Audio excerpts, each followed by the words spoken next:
Soy David Ruiz Pérez, director de comunicación del Consejo General, y os acompañaré en esta fantástica sesión gratuita tan interesante y que aborda un tema que no es el habitual. Hablamos mucho de patología en estas sesiones formativas y hoy hablamos de medicamentos, pero no de medicamento cualquiera, sino de fármacos de ultimísima generación que en determinados servicios clínicos se utilizan mucho, que están cambiando la vida de muchas personas, el curso de muchas patologías, y que las enfermeras, además de utilizarlos, tenéis que saber exactamente de dónde vienen, todas las particularidades, cómo están los avances en investigación, en desarrollo de nuevos medicamentos biosimilares.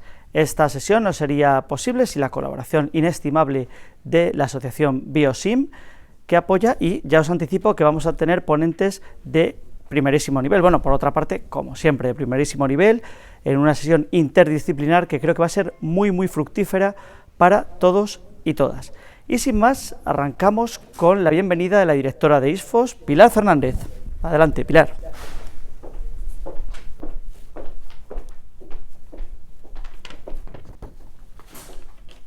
Gracias, David. Buenas tardes a todas y a todos. Es un placer daros la bienvenida a esta nueva actividad de formación. En un sistema sanitario en constante transformación, la formación continua de las enfermeras y enfermeros se convierte en una garantía de calidad, seguridad y humanidad en la atención. Actualizar conocimientos no solo fortalece la práctica profesional, sino que impulsa el liderazgo que la enfermería está llamada a ejercer en ámbitos tan decisivos como la gestión de tratamientos complejos, la educación sanitaria, el acompañamiento terapéutico. Aprender de manera permanente nos permite liderar con criterio, con solvencia y sobre todo con sensibilidad hacia las necesidades de cada persona. Agradezco sinceramente vuestra presencia en este encuentro que tenemos diseñado para compartir conocimiento, abrir espacios de reflexión y sobre todo poner en valor la contribución imprescindible de las enfermeras y enfermeros en un proceso que combina innovación, seguridad, eficiencia y atención centrada en las personas. Los medicamentos biosimilares se han considerado como una herramienta clave para mejorar la sostenibilidad del sistema sanitario, garantizar el acceso a terapias eficaces y contribuir al avance terapéutico en áreas como la enfermedad inflamatoria intestinal, la oncología, las enfermedades autoinmunes o la hepatología. No obstante, más allá de los avances científicos, regulatorios, pues su adecuada implementación depende en gran medida de la información y la confianza que reciben los pacientes. Y en este punto la labor de la enfermera es verdaderamente decisiva. Las enfermeras y enfermeros no solo administran tratamientos, acompañan, educan, detectan dificultades, escuchan inquietudes, resuelven dudas y actúan como referentes de seguridad para pacientes y familia. Su capacidad para generar adherencia, humanizar la práctica clínica y traducir la complejidad científica en un lenguaje accesible convierte a la enfermería en un pilar estratégico para la correcta adopción de los biosimilares. Hoy contamos con tres grandes expertos de referencia que nos ayudarán a profundizar en este proceso desde diferentes perspectivas. En primer lugar, escucharemos a don Francisco Joquera, que es jefe de servicio de aparato digestivo del Hospital Universitario de León, quien aportará la visión clínica desde una especialidad en la que los biosimilares han supuesto un cambio notable en la práctica asistencial. A continuación, doña Macarena González, enfermera gestora de casos en hepatocarcinoma y enfermedad inflamatoria intestinal en el Hospital Universitario Puerta de Hierro de Majadahonda. Compartirá su experiencia sobre cómo la intervención enfermera puede marcar la diferencia en la transición hacia biosimilares y en la calidad de vida de los pacientes. Para finalizar, doña Ainhoa Aranguren, responsable del Servicio de Farmacia Hospitalaria del Hospital Universitario de la Princesa de Madrid, nos ofrecerá la visión farmacoterapéutica imprescindible para comprender el valor, la seguridad y los criterios de uso de estos medicamentos. Espero que este encuentro sea inspirador y útil para todas las personas que trabajamos cada día para mejorar la salud y el bienestar de nuestros pacientes. Os animo a aprovechar estas 2 horas para aprender, compartir y debatir desde ISFOS, el Instituto Superior de Formación del Consejo de Enfermería. Seguiremos impulsando espacios como este, convencidos de que la formación continua es la base de una sanidad fuerte, moderna y centrada en las personas. Entre los cursos financiados y gratuitos que ponemos a disposición de las enfermeras y enfermeros españoles, se encuentra el programa formativo de competencias digitales en el ámbito de los colegios profesionales que desarrollamos en colaboración con Unión Profesional y Red.es, en el que todavía es posible matricularse. Quiero subrayar que fortalecer el liderazgo enfermero es fortalecer el sistema sanitario. Liderar implica acompañar, enseñar, comunicar, pero también influir positivamente en los procesos de decisión que afectan a la salud de las personas. Cada espacio formativo como este refuerza nuestra capacidad para ser referentes, impulsar mejoras y seguir decidiendo un cuidado profundamente humano, competente y basado en la evidencia. Que esta sesión nos inspire a avanzar con determinación, conocimiento y vocación de servicio. Pero antes de finalizar, deseo expresar nuestro más sincero agradecimiento a todos los equipos que han contribuido a que hoy estemos aquí, tanto del Consejo General de Enfermería como de ISFOS, todos nuestros ponentes y nuestro moderador, y desde luego a Biosin por su colaboración tan importante, y por supuesto de manera especial a todas vosotras y vosotros quienes nos acompañáis en directo. Gracias por vuestro compromiso, vuestro interés y por contribuir a que este espacio de aprendizaje compartido sea una realidad. Reiteraros nuestro agradecimiento y daros la bienvenida y que intervenga nuestro querido moderador, don David Rupérez.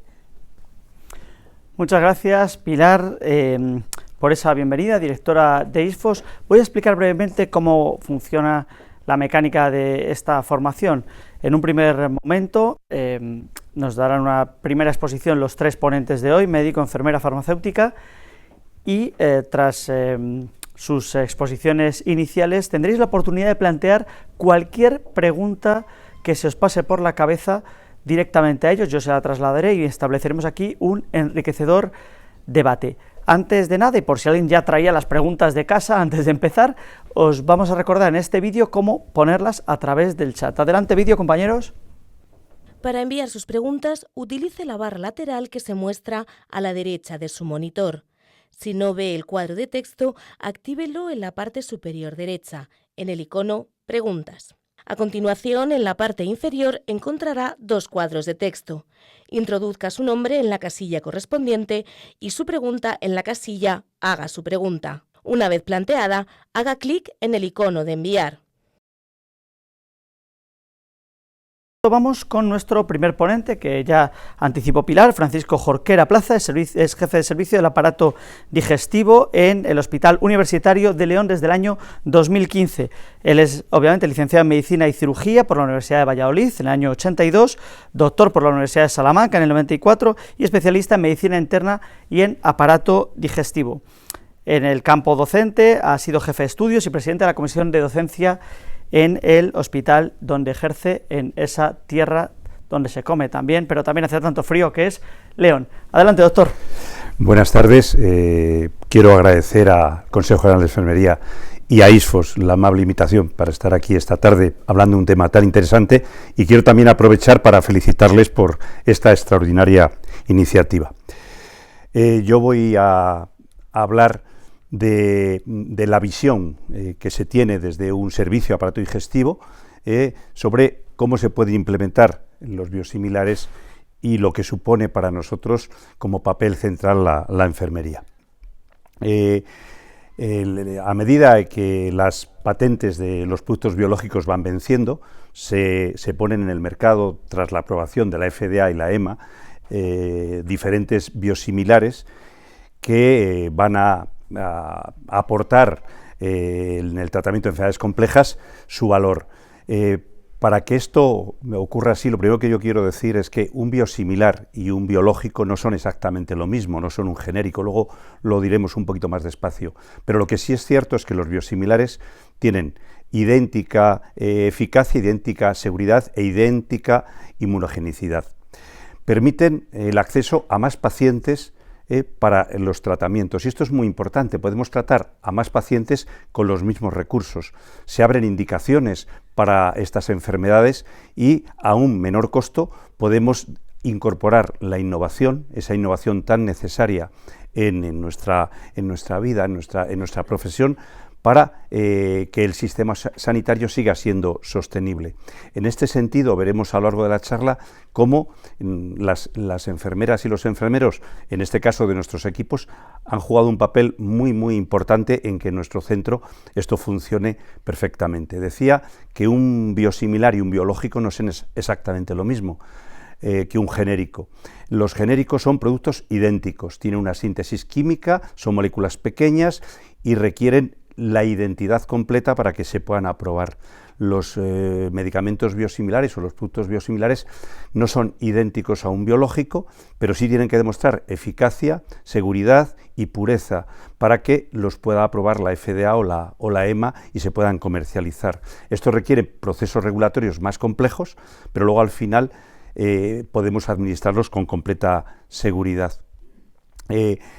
Hay 19 principios inmediatos que tienen biosimilares en nuestro país y todos tienen indicaciones en enfermedades complejas y casi siempre en sus cuadros graves.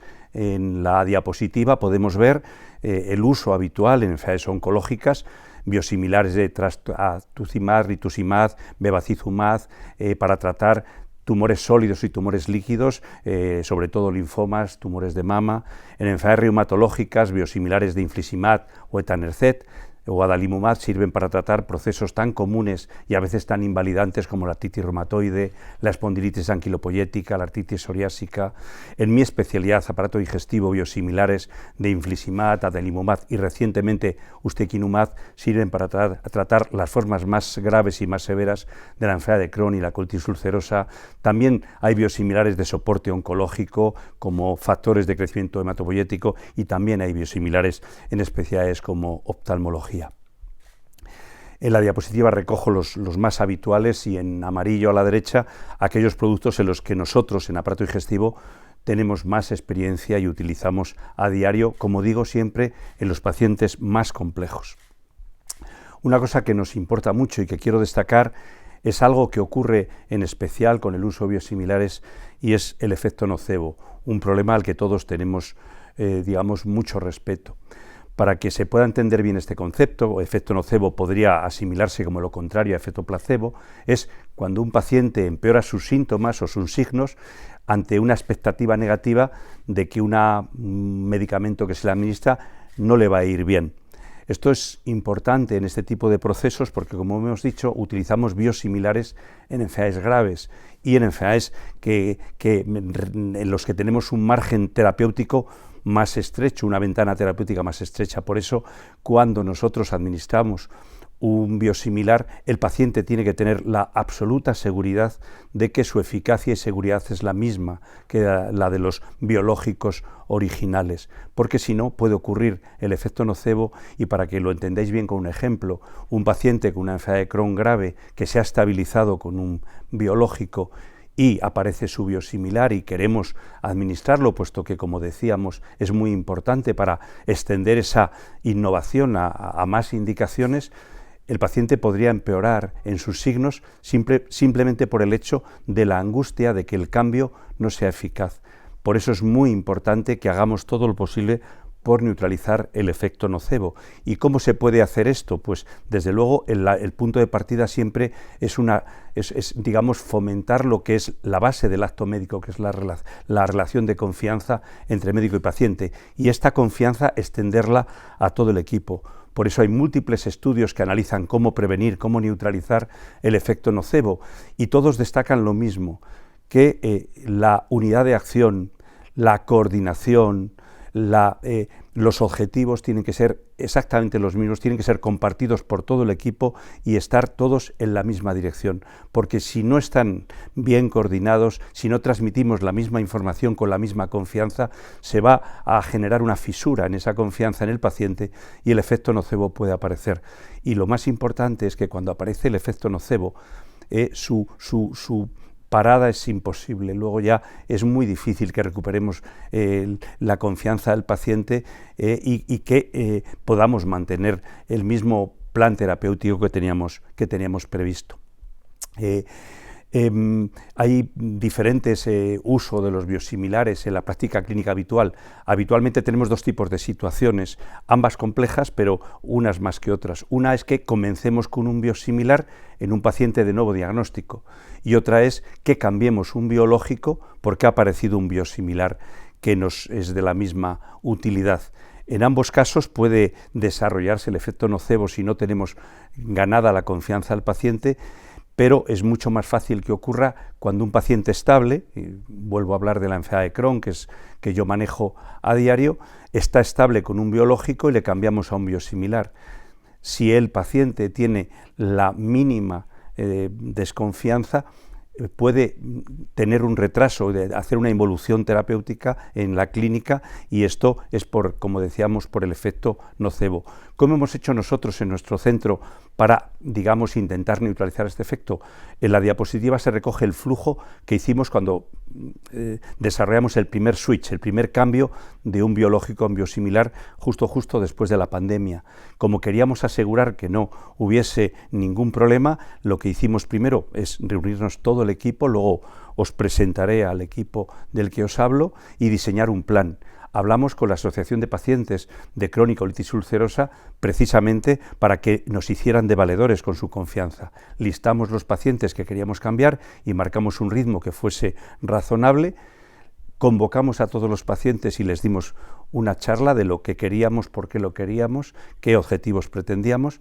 En este caso, como digamos teníamos el máximo interés en que no hubiese ninguna desconfianza, tanto el jefe de farmacia de mi hospital como yo mismo escribimos una carta personalizada a cada paciente al que se le iba a cambiar el tratamiento, diciéndoles que comprometíamos nuestra responsabilidad por su salud, ¿no? Y luego pues cada médico responsable con sus pacientes resolvía todas las dudas. Por último, en este sentido, fue de enorme ayuda, entonces lo sigue siendo ahora, por supuesto, la enfermera de enfermedad inflamatoria que tenemos en el equipo, que es una enfermera de práctica avanzada que en aquel momento tan delicado estaba a disposición de todos los pacientes por todas las vías de comunicación posible para aclarar todas sus dudas. ¿Qué puntos fuertes considera nuestro equipo de enfermería en este campo de los biosimilares? Pues el primero, que son capaces de establecer una excelente comunicación con los pacientes y dándoles una información de calidad, ¿no? establecer esa relación de confianza de la que yo hablaba, partiendo de la que partía nuestro desarrollo, ¿no? El acto médico, acto de confianza médico-paciente, que se extendía a todo el equipo. Explicar, desde luego, dejar claro que un biosimilar, lo que es y cómo funciona, ¿no? Que no tenga el paciente la sensación, y permítanme la palabra, de que le estamos dando garrafón, de que estamos dándole algo barato para ahorrar. Esto es lo que más potencia el efecto nocebo, ¿no? Explicar también la importancia de tener disponibles un gran abanico de fármacos que han demostrado su eficacia mediante la investigación, que esto es crítico para la sostenibilidad del sistema sanitario. Cuando esto se le explica bien a un paciente, y en esto la enfermería tiene mucha capacidad, el paciente lo entiende y le parece bien, ¿no? Educación, educación, educación, y resolución, por supuesto, de dudas por cualquier vía y en cualquier momento, ¿no? Me ha parecido importante y me ha parecido interesante ver cómo Biosin, en su código ético, recoge un punto en su decálogo final, la 8ª recomendación, donde pone en valor el papel de la enfermería y donde habla de algo que a mí me parece muy interesante, que es de la formación específica en este campo. A mí me parece muy, muy importante. El equipo, cada centro tiene sus peculiaridades, sus formas de organizarse, pero en todas tiene que haber como común una unidad de objetivos. Y un equipo multidisciplinar no son personas que se ponen alrededor de una mesa, son personas que opinan con el respeto de todos para un fin común en el que todos estamos de acuerdo. Por eso la unidad de acción, la unidad de objetivos y el respeto máximo es la garantía para que esto funcione. En la diapositiva recojo el equipo inicial, el equipo de enfermería, con la enfermera de práctica avanzada, con nuestra Noelia del alma. A la derecha, en el equipo, se integra ya un cirujano, porque en la unidad de enfermedad inflamatoria es muy importante la participación de un cirujano. Hay también un reumatólogo, porque se ha ido extendiendo el equipo de trabajo en enfermedades en las que utilizamos biosimilares y en las que compartimos los biosimilares con otros servicios. Y desde luego siempre muy importante, en nuestro caso disponemos de una asociación de pacientes con enfermedad crónica y colitis ulcerosa que son muy importantes y que son interlocutores de primera calidad. Ha ido creciendo el uso de los biosimilares en nuestro centro y ahora hemos desarrollado un equipo de enfermedades inmunomediadas en el que incluimos no solo a nuestro equipo de inflamatoria, al farmacéutico, al inmunólogo, al reumatólogo, al dermatólogo y al oftalmólogo. Las decisiones que en nuestro hospital tomamos acerca de los biológicos y de los biosimilares siempre los pactamos con farmacia. Nosotros no tenemos ningún conflicto, nunca hemos tenido ningún conflicto con farmacia, porque discutimos las indicaciones, pactamos cómo podemos hacer el switch, el cambio, y hacemos un plan que se lo proponemos a la dirección del hospital. Y con esta forma de trabajar no hemos tenido absolutamente ningún problema en estos años. Quiero terminar diciendo que para nosotros la enfermería en el uso de biológicos y biosimilares va más allá de la administración técnica o de la vigilancia clínica. Lo decía Pilar muy bien al principio: educa, gestiona, hace apoyo emocional. Con estas acciones y con otras muchas, sencillamente es crítica para que el uso de los biosimilares en nuestro grupo, en nuestro hospital, sea seguro, eficaz y sea aceptado por los pacientes de manera tranquila. Y en este sentido consideramos a la enfermería parte fundamental de nuestro trabajo. Muchas gracias. Muchísimas gracias, Francisco Jorquera, jefe digestivo del Hospital Universitario de León. Ha sido nuestro primer ponente de la tarde y vamos enseguida a presentar a nuestra segunda invitada de hoy. Tras la introducción del médico llega nuestra enfermera, que es Macarena González Rodríguez, gestora de casos en enfermedad inflamatoria intestinal y hepatocarcinoma en el Hospital Universitario Puerta de Hierro Majadahonda, aquí de la Comunidad de Madrid. Ella cuenta con una sólida formación, es máster en atención enfermera en pacientes con enfermedad inflamatoria intestinal, experto universitario en gestión integral de la enfermería de práctica avanzada, máster de posgrado en enfermería de práctica avanzada, y es una profesional que dedica también, con ese esfuerzo que se exige a las enfermeras de sacar el tiempo donde no lo hay, por la injusticia histórica de no concederles horas para investigar dentro de su jornada laboral, pues ella tiene un gran papel en el campo investigador con el test de nuevas moléculas, nuevos medicamentos, y participa en el grupo de investigación en enfermedad inflamatoria intestinal. Y una vez presentada, aquí la tenemos preparada, Macarena González, Hospital Puerta de Hierro. Todo tuyo, el plato de Canal Enfermero. Adiós. Venga, pues buenas tardes a todos. En primer lugar, pues agradecer a Biosin, al Consejo y a ISFOS el dejarme participar en este webinar. Vengo a hablaros del papel de las enfermeras en el uso de los medicamentos biosimilares. Bueno, en primer lugar quería poner en contexto porque es importante el papel de la enfermera en el tratamiento de los biosimilares. Como ya nos ha comentado el doctor Jorquera, los biosimilares impactan en 3 pilares fundamentales de nuestro sistema sanitario, como son la reducción de gastos directos e indirectos, la sostenibilidad del sistema sanitario y mejora el acceso de los tratamientos. Lo que quiere decir que los tratamientos biosimilares no solo son eficaces y seguros, sino que también son una herramienta estratégica para mantener la sostenibilidad del sistema. Y aquí es donde entra el papel de la enfermera. Para que toda esta innovación y estos ahorros se conviertan en una realidad, es necesario que nuestros pacientes pues acepten los tratamientos, sean adherentes a ellos y hagan un buen uso de ellos. Y ahí es donde las enfermeras entramos con la educación sobre los tratamientos.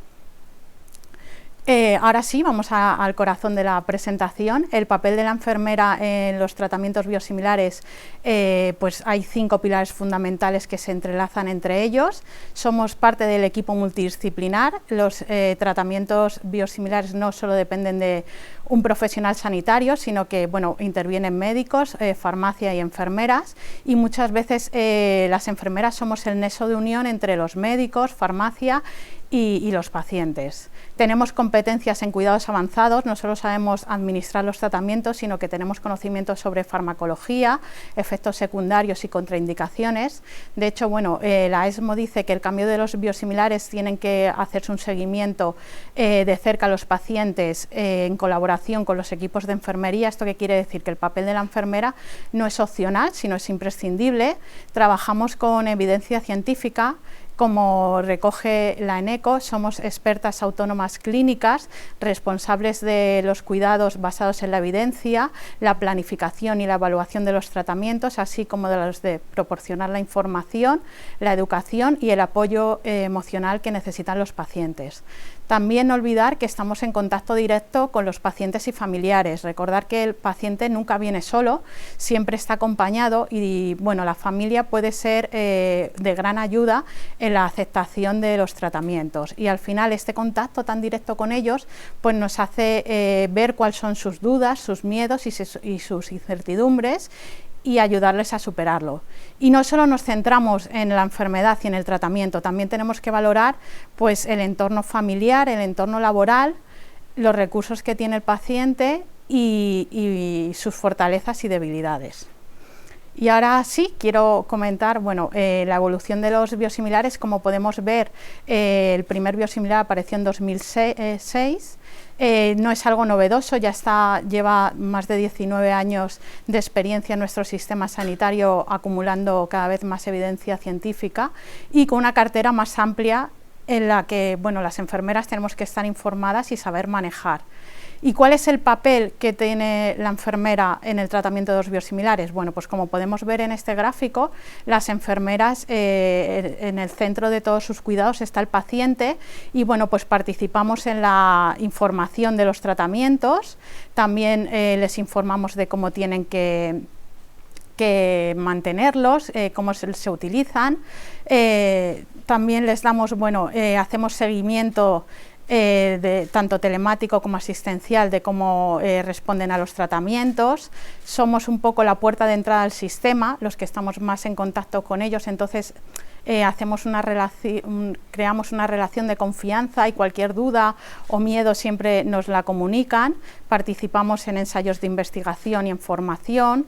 También, bueno, hacemos una valoración integral del paciente y siempre que empiezan con un tratamiento biosimilar, bueno, pues revisamos que tengan el screening sobre tuberculosis, que tengan las vacunas actualizadas. En caso de que, bueno, pues que necesiten revisar la vacunación, pues les derivamos al servicio de medicina preventiva, les coordinamos una cita y bueno, este es el papel. Luego también quería que, bueno, el mensaje cuando informamos sobre los tratamientos biosimilares a los pacientes, pues es principalmente hay 3 mensajes claves, que es que la indicación es la misma, el principio activo es el mismo y la eficacia y la seguridad es el mismo que sus medicamentos de referencia. De hecho, pasan los mismos controles regulatorios que los medicamentos de referencia.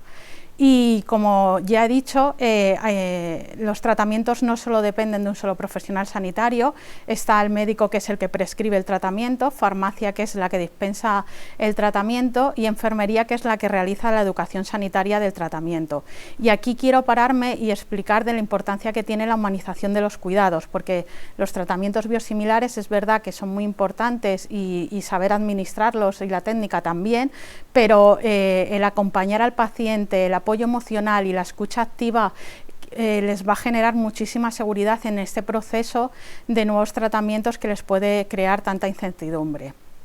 Y bueno, ahora quería un poco comentar, ¿no?, cómo organizamos ese cambio, ¿no?, cómo hacemos ese cambio y cómo hacemos esa educación. Pues en primer lugar, las asociaciones y los profesionales sanitarios tenemos que tener muy claro que hay 5 claves, que el primero es que el mensaje sea simple y entendible, no usar palabras técnicas. Luego siempre pues que sea un mensaje positivo, reforzar los beneficios que va a tener este tratamiento biosimilar. Darle tiempo al paciente, hay que ver bueno, pues cuál es la situación del paciente, cuál ha sido la evolución de su enfermedad. A lo mejor muchas veces estamos hablando de pacientes que han pasado por varias líneas de tratamiento y ahora que están bien, les estamos proponiendo un cambio. Pues todo esto hay que tenerlo en cuenta y darle tiempo al paciente para que acepte este cambio. También que el mensaje importantísimo, tanto de todos los profesionales sanitarios que participan en el cambio, sea siempre el mismo, porque al final la discordancia en el mensaje lo que nos va a producir es desconfianza en los tratamientos y ese efecto nocebo que queremos evitar. Y también muy importante darles material de soporte que ellos se puedan llevar a sus casas, pues folletos, infografías, vídeos que ellos puedan revisar en casa si tienen cualquier duda. ¿Y cómo organizamos un poco el cambio? Bueno, pues yo he traído este esquema extraído de la literatura, que me parece muy sencillo y muy fácil. Primero hay que organizar el plan de cambio dentro del equipo, con todos los profesionales involucrados, médicos, farmacia, psicólogos en el caso que haya en la unidad y farmacéuticos, establecer cuáles son los objetivos del cambio y establecer, muy importante otra vez, el mensaje que le queremos transmitir al paciente. Luego, bueno, pues explicar al paciente por qué se produce el cambio, volverle a explicar que el tratamiento es igual de eficaz y seguro que el que estaba recibiendo, con un mensaje transparente y honesto, y también darle ese tiempo para que él asimile, y muy importante, que nos pregunte todas las dudas que tenga, que no se vaya a casa con ninguna duda ni ningún miedo. Una vez que establecer el plan de cuidados, si por ejemplo, pues hay veces que cuando cambiamos a un tratamiento biosimilar, cambiamos de jeringa cambiamos el autoinyector, cambiamos de jeringa a pluma precargada, pues enseñarle al paciente, entrenarle y darle su tiempo. Y fundamental, este último paso, que es el seguimiento del paciente, ver cómo va con ese cambio y sobre todo proporcionarle siempre una persona, un teléfono o un correo en el que él pueda contactar con alguien de la unidad y bueno, pues consultar las dudas, los efectos secundarios o si tiene algún cambio en la evolución de su enfermedad. Eso al paciente le va a dar muchísima tranquilidad y mucha confianza en el cambio. Y al final, pues el papel de la enfermera es fundamental para la aceptación, la adherencia y el uso seguro de los tratamientos biosimilares. Y bueno, también para terminar quería hablar un poco, ¿no?, de cómo qué conocimientos tenemos las enfermeras sobre biosimilares, que es algo fundamental, porque para poder formar bien a nuestros pacientes nosotros tenemos que estar bien formadas. Hay que conocer qué políticas se están llevando a cabo, cómo ha sido la evolución de los biosimilares dentro de nuestro sistema sanitario y a cuáles retos nos enfrentamos las enfermeras a la hora de implantar estos tratamientos. He traído, bueno, este estudio sobre conocimientos de biosimilares en enfermería. Es un estudio internacional en el que, bueno, se ve que hay una brecha entre enfermería y conocimientos biosimilares que afecta a la hora de aceptar y dar la educación sanitaria a los pacientes, y lo que hace la necesidad de que tengamos la necesidad de formación urgente. Y bueno, pues tenemos esta guía de la ESNO en la que podéis consultar, está en internet, y bueno, sobre todo la importancia de la educación, ¿vale? Pero a todos los niveles, a nivel internacional, a nivel nacional, a nivel profesional y a nivel clínico. A nivel internacional, pues compartiendo experiencias; a nivel nacional, creando políticas de formación y educación; a nivel profesional, los profesionales haciendo programas de divulgación y de conocimiento; y a nivel clínico, apoyando y dando esos conocimientos a nuestros pacientes. Y bueno, no sé si lo conocéis, va a hacer 2 años lanzamos esta guía de medicamentos biosimilares para enfermeras. Y bueno, aquí traigo el código QR por si os la queréis descargar. Es una guía gratuita y creo que es muy práctica, en la que, bueno, pues nos habla de qué son los biosimilares, la regulación que tiene, cómo se administran, cuál es el papel de la enfermería y dudas frecuentes sobre su uso. Creo que si no la conocéis estaría muy bien que la mirarais, y es un recurso bastante importante. Y bueno, ya para terminar, adelantaros que a raíz de publicar esta guía, pues el Instituto Español de Investigación en Enfermería me propuso hacer un estudio de conocimientos de biosimilares en enfermería a nivel nacional, que esperamos que se publique dentro de muy poco. Y bueno, adelantaros un poco que parece ser que los conocimientos que tenemos sobre biosimilares son muy básicos y que necesitamos más formación sobre biosimilares. No el acceso a la información, dependiendo del ámbito hospitalario, atención primaria, cambia, y bueno, no todos a nivel nacional tenemos el mismo acceso. Entonces esto sería muy importante, que tanto las instituciones como la farmaindustria nos ayudaran en esta formación que creo que es tan necesaria. Y nada, ya para terminar, pues que las enfermeras somos esenciales en el uso de los biosimilares, porque convertimos la innovación en eficacia terapéutica, confianza y sostenibilidad del sistema sanitario. Y muchas gracias. Muchísimas gracias, Macarena González, nuestra enfermera del Puerta de Hierro, por esta exposición. Y vamos con nuestra tercera invitada de hoy. Bueno, recordamos el código que puso antes Macarena, que no le ha podido capturar. Creo que la guía esta de biosimilares para enfermeras se encuentra en la web del Consejo General de Enfermería y también en la de su Instituto Español de Investigación Enfermera, que es un documento muy interesante para entrar en contacto con estos medicamentos, como estamos haciendo ahora mismo. Y ahora lo hacemos con nuestra tercera invitada de hoy, que es farmacéutica, licenciada en farmacia, especialista en farmacia hospitalaria, que siempre es lo último que pensamos cuando hablamos de farmacia. Los neófitos pensamos más en la oficina. No, los farmacéuticos de hospital juegan un papel fundamental en nuestro sistema sanitario. Y ella en 2020, cuando llegó esa pandemia que parece que hemos olvidado, pero que tanto dio que hablar, estuvo al frente de ese servicio de farmacia hospitalaria en el hospital de campaña que se instaló en IFEMA, aquí en Madrid. Ya en 2023 se incorpora de nuevo a su hospital, Hospital Universitario de la Princesa, en la capital, como jefa de sección del servicio de farmacia, y desde noviembre de 2024 ejerce, tras la jubilación de la anterior persona que ocupaba el cargo, como jefa de ese servicio en el Hospital de la Princesa, un hospital de referencia aquí en Madrid. Bueno, su nombre es Ainhoa Aranguren, que no sé si lo dije. Ainhoa, perdóname. Adelante, todo el plato es tuyo. Muchísimas gracias, Javier. Yo, reiterar el agradecimiento tanto al Consejo como al Instituto por esta invitación y por la iniciativa, además de traer para el personal de enfermería un tema que me parece tan interesante como el de biosimilares. Y agradeceros a todos los que nos estáis escuchando a estas horas. Como soy la tercera, pues habrá alguna cosita que se nos va a repetir, pero intentaré darle también un matiz, pues más desde la perspectiva de farmacéutico, que os enriquezca. Y hablaré pues eso, desde la perspectiva del tema de biosimilares, desde la perspectiva de un farmacéutico de hospital.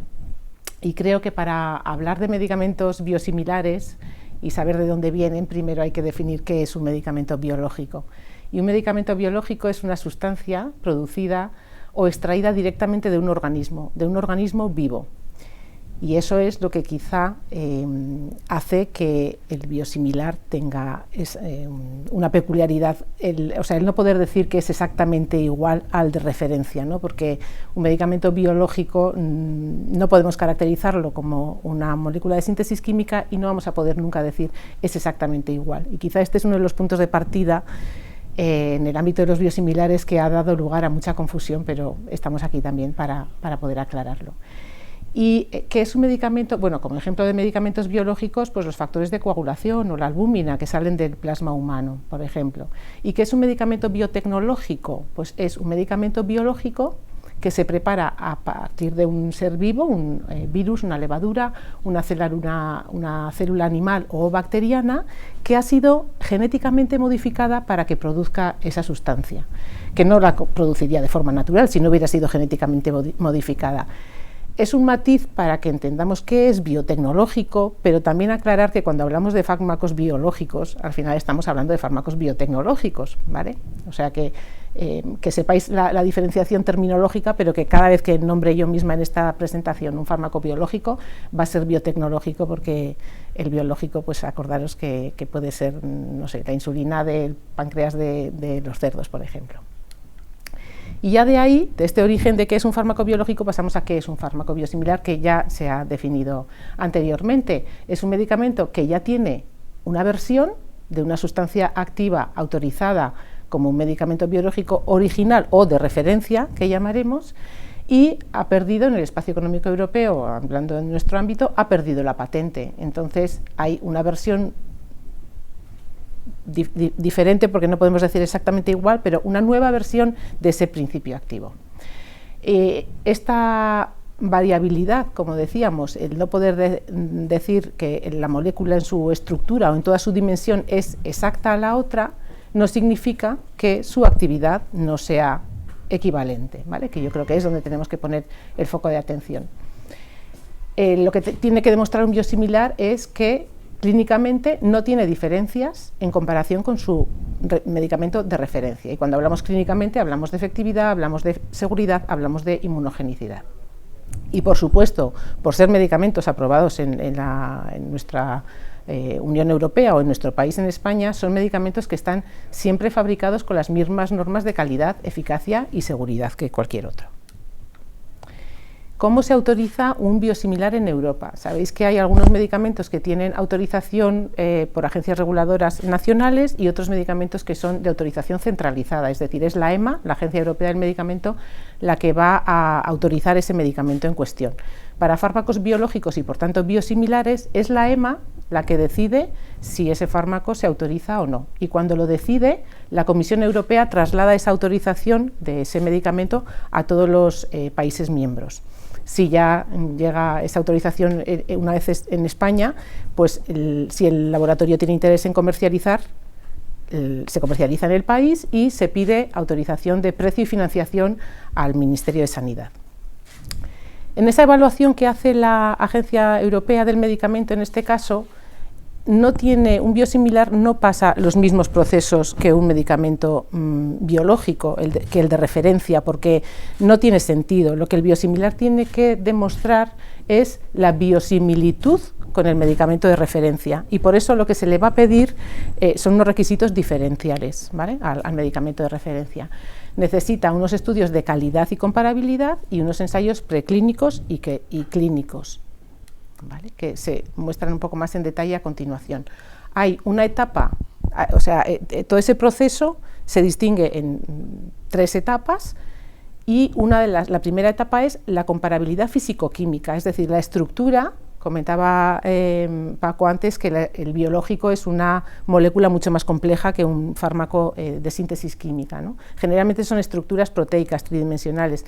Esa estructura proteica tiene que tener lógicamente la misma secuencia. Bueno, pues primero, en esa primera fase de comparabilidad físico-química, se basa precisamente en que estructuralmente los dos medicamentos sean o equivalentes, ¿no? O sea que puede haber pequeñas diferencias de glicosilación, pero que luego tiene que demostrar que no hace diferencias en la clínica.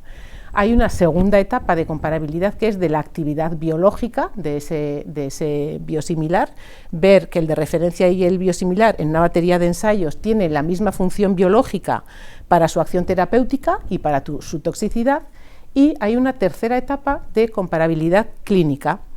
Ahí se valora el comportamiento del medicamento a nivel farmacocinético y a nivel farmacodinámico. Es decir, ya una vez en el organismo, cuando hablamos de nivel farmacocinético, quiere decir el medicamento se absorbe, se elimina, se distribuye en el organismo igual que el de referencia, y cuando hablamos a nivel de farmacodinamia es ver que la función que el medicamento en el organismo tiene cuando se une a un receptor al que se tiene que unir, pues también es la misma. Todo esto un poco para resumiros que todo este proceso está muy regulado por una agencia europea del medicamento que además ha sido muy pionera en la autorización de biosimilares y que es la que nos garantiza la calidad de ese medicamento.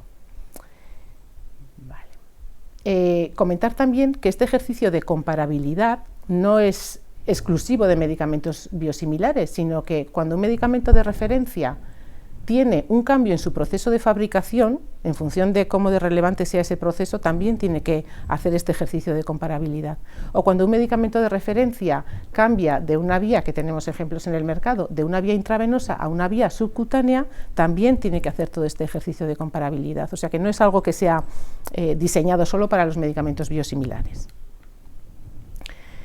Los medicamentos biológicos en general hoy en día pues son medicamentos de mucha actualidad porque son medicamentos que tratan enfermedades muy frecuentes, también tratan algunas enfermedades raras y porque el coste para el sistema sanitario de todas estas terapias en general pues tiene impacto importante. Con lo cual, en este escenario, ¿qué nos aporta el medicamento biosimilar? Pues la contribución a la sostenibilidad del sistema sin comprometer la seguridad y eficacia de los pacientes. Realmente pocas herramientas tenemos para contribuir a la sostenibilidad del sistema sanitario, aparte de medicamentos genéricos o medicamentos biosimilares. Pero el matiz para mí es sin comprometer la seguridad y la calidad de los tratamientos que estamos ofreciendo a los pacientes. Y también que mejora la accesibilidad, porque a medida que los precios van disminuyendo porque hay competencia, pues hay pacientes que seguramente tendrán más accesible el tratamiento, o incluso medicamentos innovadores. Si somos capaces de sostener la inversión que hacemos en sanidad, pues incluso medicamentos innovadores podrán llegar más fácilmente a nuestros pacientes. Y también comentar que no solo ofrecen sostenibilidad y accesibilidad, sino a veces también el que haya competencia y haya más medicamentos en el mercado ofrece mejoras de calidad de los productos. Tenemos ejemplos, por ejemplo, de algún biosimilar que pues posiblemente tenga alguna característica de menos inmunogenicidad a la hora de administrar de forma subcutánea y tiene menos reacciones locales, o tenemos algún biosimilar cuya estabilidad, ahora hablo más de medicamentos de preparación intravenosa, cuya estabilidad una vez disuelto puede tener mayor capacidad que el medicamento original, o medicamentos biosimilares que hayan podido tener menor dolor en la administración pues por algún excipiente diferente. O sea que a veces también el biosimilar puede aportarnos algo de innovación en calidad. Esta diapositiva la he puesto para que, me imagino que estaréis personal de enfermería de distintos ámbitos, y para que cada uno podáis reconocer en vuestro ámbito, tanto en el ámbito de atención hospitalaria a la izquierda como en el ámbito de atención primaria, qué biosimilares hay en el mercado. En España es verdad que la gran mayoría de ellos, como veis, está en el ámbito hospitalario y se dispensa desde las unidades de pacientes externos de farmacia hospitalaria o se administran en los distintos hospitales de día de los hospitales, pero también hay algunos como insulina, folitropina alfa, teriparatida y enoxaparina sódica que se pueden adquirir en las oficinas de farmacia y los podéis conocer en el ámbito de atención primaria. Y bueno, pues un poco también para que lo veáis, las gráficas indican de alguna manera cómo la penetración de cada uno de los principios activos, ¿no? Veíamos ya también que los biosimilares están en distintas áreas terapéuticas y en distintas patologías. Una de las más importantes es el mundo de las enfermedades inmunomediadas, tanto enfermedades reumáticas como enfermedad inflamatoria intestinal, enfermedades dermatológicas como la psoriasis o la esclerosis múltiple a nivel de neurología. Están también en el ámbito oncológico, tanto pues, algún medicamento oncológico como en toda esa terapia de soporte, en factores estimulantes de colonias o factores estimulantes de eritropoiesis. También están en el ámbito de la oftalmología para degeneración macular y, bueno, no sé si se me olvida, bueno, en asma también alérgica recientemente incorporado y se me olvidaba, no, pues creía que se me olvidaba uno, pero bueno, lo veis ahí. Vale. ¿Qué pasa ya cuando tenemos un paciente delante y cómo nos enfrentamos, ¿no?, con los pacientes y con los biosimilares? Tenemos, como también se comentaba, dos situaciones diferenciales. Una, cuando un paciente naïf inicia con un tratamiento nuevo que es un biosimilar, o otra cuando el paciente cambia de un tratamiento original a un tratamiento biosimilar. Y aquí, pues, comentar el término de la intercambiabilidad, ¿no?, que intercambiabilidad al final es sustituir un medicamento por otro esperando la misma actividad terapéutica. ¿Qué puede pasar con los biosimilares y los biológicos? Pues podemos cambiarlos, podemos sustituirlos. Aquí hay un poco de confusión terminológica. Son intercambiables, o sea, podemos intercambiar uno por otro esperando la misma actividad clínica, y la EMA, de hecho, tiene un posicionamiento de 2002 en el que especifica que original y biosimilar son intercambiables y los biosimilares de una misma molécula entre ellos también son intercambiables. La diferencia está en quién decide ese cambio. Cuando la capacidad de decisión está en la farmacia o en el nivel del farmacéutico, se dice que son sustituibles, que eso pasa con los genéricos. Cuando vamos a la oficina de farmacia pedimos paracetamol y no está, el farmacéutico puede dispensarnos en ese momento el que tiene, o si la capacidad de decisión está en el prescriptor. Y entonces decimos que se puede hacer el switch o hacer el cambio, pero no el switch o el cambio de biosimilares no se puede hacer solo por decisión del farmacéutico, se tiene que hacer por decisión del prescriptor. Y pues ha salido ya también, pero cuando vamos a dispensar, administrar, prescribir un medicamento biosimilar a un paciente, una de las cosas que más nos preocupa es precisamente ese efecto nocebo, esas expectativas negativas que se le hayan podido crear al paciente. ¿Y por qué eso? Pues seguramente por una información descontextualizada, una información incompleta o una información incoherente de los profesionales que le han atendido, ¿no? Entonces, por eso me parece tan importante que cuando hablemos del mensaje al paciente, ese mensaje tiene que ser común y compartido por todos los profesionales que atienden al paciente, médico, farmacéutico, enfermero. Tiene que ser un mensaje sencillo, que el paciente sea capaz de interpretar, un mensaje veraz y basado en la evidencia, con transparencia. Y ese mensaje reforzado por todos los profesionales creo que es lo que da confianza al paciente y lo que va a disminuir la incertidumbre tanto acerca de su enfermedad como de su tratamiento. Y en esa información a pacientes, pues, ¿qué información damos generalmente, ¿no? Desde las consultas de pacientes externos de farmacia o desde las consultas de enfermería en esas patologías donde ya hay una enfermera avanzada y forma parte de este circuito del paciente. Pues la vía y la técnica de administración generalmente son dispositivos subcutáneos que cada uno tiene su peculiaridad. Si hacemos un cambio además de un original a un biosimilar, el formato cambia, hay que explicar eso. La conservación, casi todos se conservan en nevera. La gestión de residuos, de los elementos punzantes que recibe el paciente. Cómo actuar ante olvidos o ante viajes, pues cómo no romper la cadena del frío, si tienen que viajar en avión, qué recomendaciones se les hace, etcétera. Me ha parecido también instructiva esta diapositiva que es de la agencia, no sé si es de la EMA o de la Agencia Española del Medicamento. Los medicamentos biosimilares, una oportunidad para los pacientes y los aspectos en los que se centran, ¿no? En cuáles son los mensajes. Dice que en los años 80 aparecen ya los medicamentos biotecnológicos y que al final la patente eso hace que pueda haber en el mercado medicamentos biosimilares, que el biosimilar es una versión equivalente del medicamento de referencia que tiene las mismas garantías de seguridad, eficacia y calidad, que la seguridad del biosimilar está continuamente monitorizada, pero igual que la seguridad de cualquier fármaco que está en el mercado por su proceso de farmacovigilancia. Como ventaja introducen competencia en el mercado, permiten tratar a más pacientes, lo que decíamos de la accesibilidad, innovan en sus dispositivos y en su formulación y tienen ya más de 10 años de experiencia clínica que avala su uso. Y finalmente también, pues ya por terminar, el papel de la enfermera en cuanto a los medicamentos biosimilares, ¿no? ¿Cuáles son los mensajes que le puede transmitir al paciente? Yo creo que lo básico es establecer esa relación de confianza con el paciente para que pueda manifestar todas sus dudas, bien en el momento o bien después, a lo largo de su proceso, cuando le surjan. Aportar al paciente la información necesaria que decíamos sobre la conservación, utilización, las dudas que le puedan surgir, conocer, es muy importante que la enfermera esté formada en lo que va a administrar o dispensar, conocer las garantías de calidad, eficacia y seguridad de los medicamentos biosimilares, que al final, pues el día de hoy yo creo que se trata un poco de eso, ¿no? Educar al paciente en la correcta utilización del dispositivo, consensuar de nuevo el mensaje común que se va a trasladar a nivel hospitalario o a nivel de centro con el resto de profesionales y prevenir el efecto nocebo aportando una información veraz, segura y de confianza en el medicamento prescrito. Muchas gracias.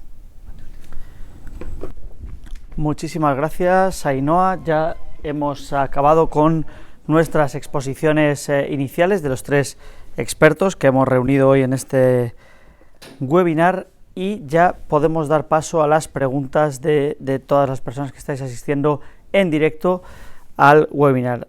Vamos muy bien de tiempo, faltan 3 minutos para las 5 de la tarde aquí en España, 1 hora menos en Canarias, muchas horas menos en Iberoamérica, que sé que también nos está viendo gente, y para, si alguien anda un poco despistado y no sabe cómo plantear las preguntas en el chat, vamos a poner el vídeo donde lo explica de forma muy sencilla. Adelante, compañeros. Para enviar sus preguntas, utilice la barra lateral que se muestra a la derecha de su monitor.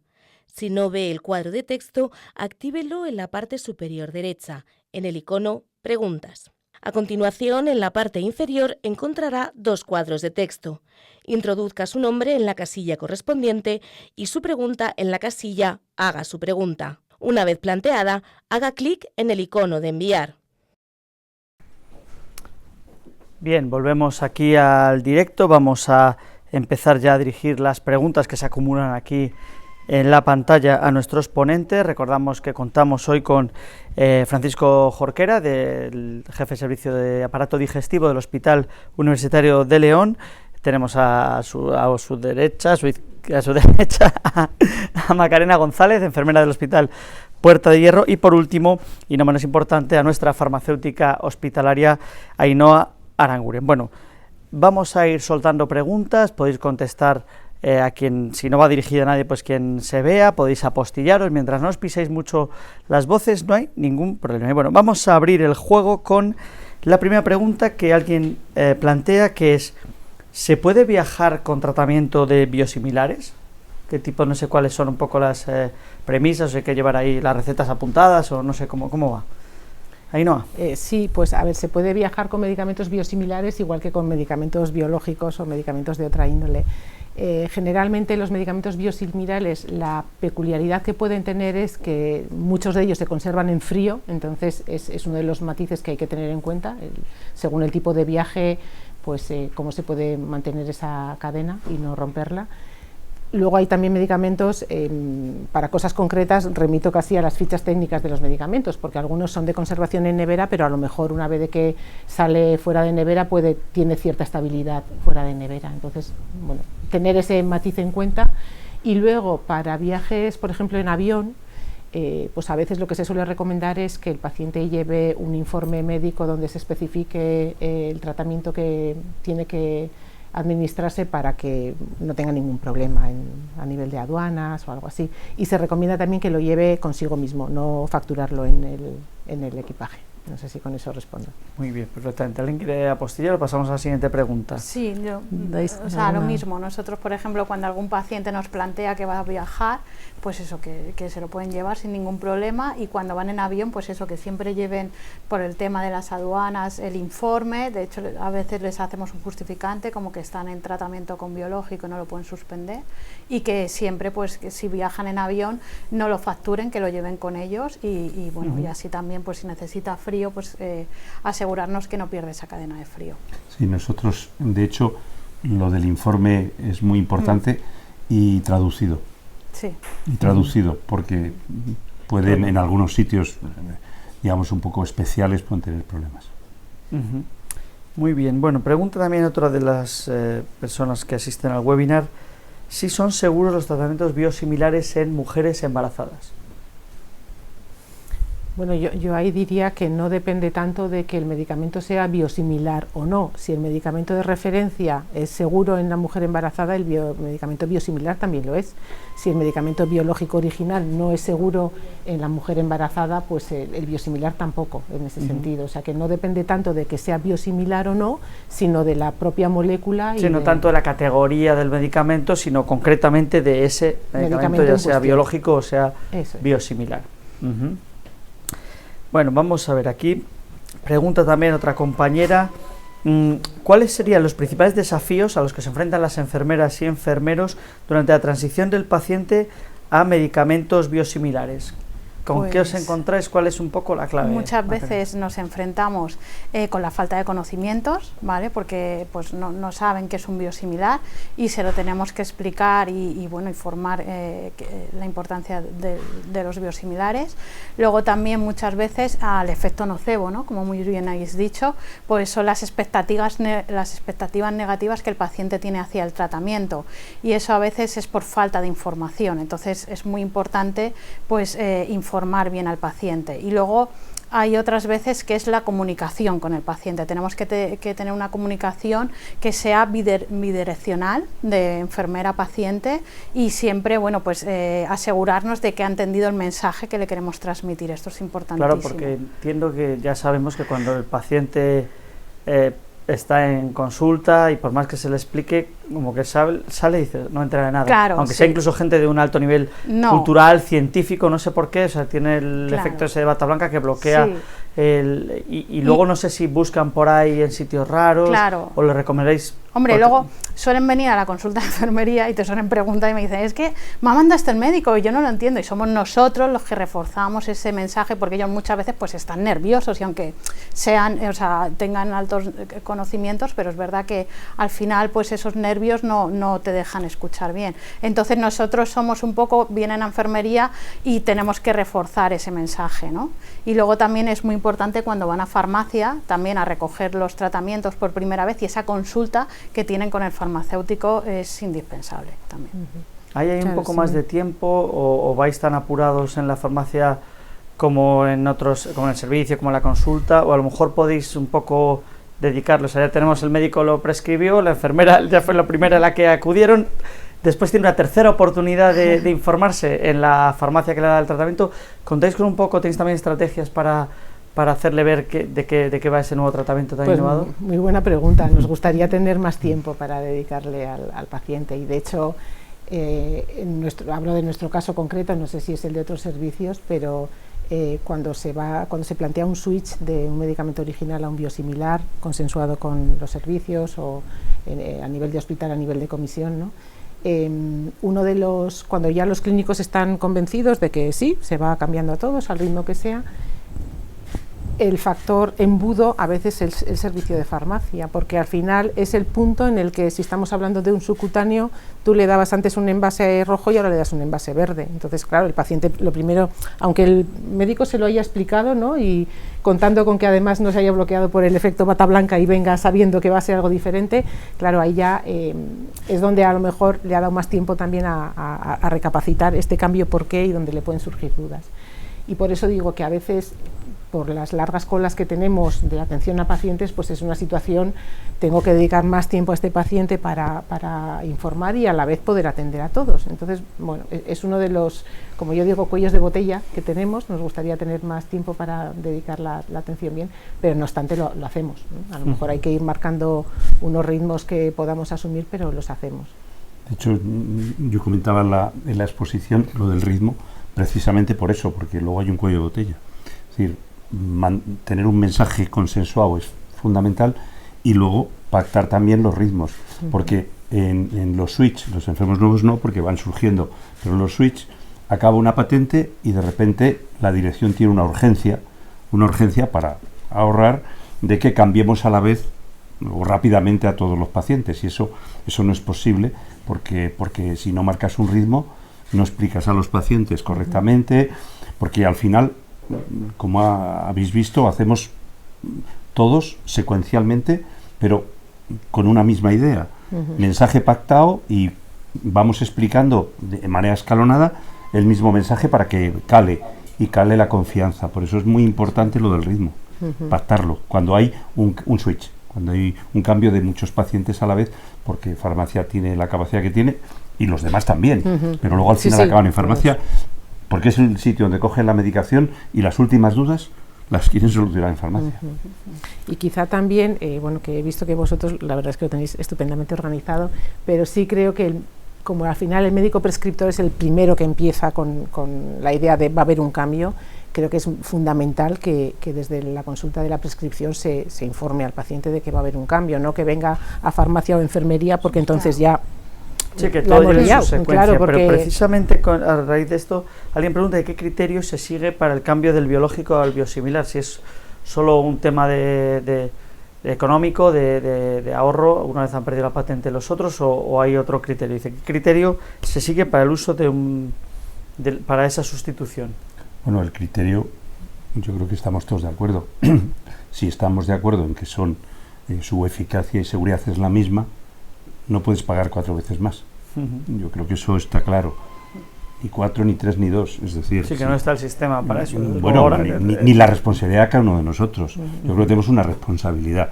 Y lo de la sostenibilidad del sistema no es una broma, es una responsabilidad compartida con los pacientes. Entonces yo creo que el criterio es, cuando es posible, teniendo claro que fue el primer problema que tuvimos en este país, que no teníamos claro esa equivalencia en el uso y en sus efectos, pero una vez que lo tienes claro, ¿qué razón tienes para pagar 3 veces más por un tratamiento que sabes que es igual de eficaz? No tiene sentido.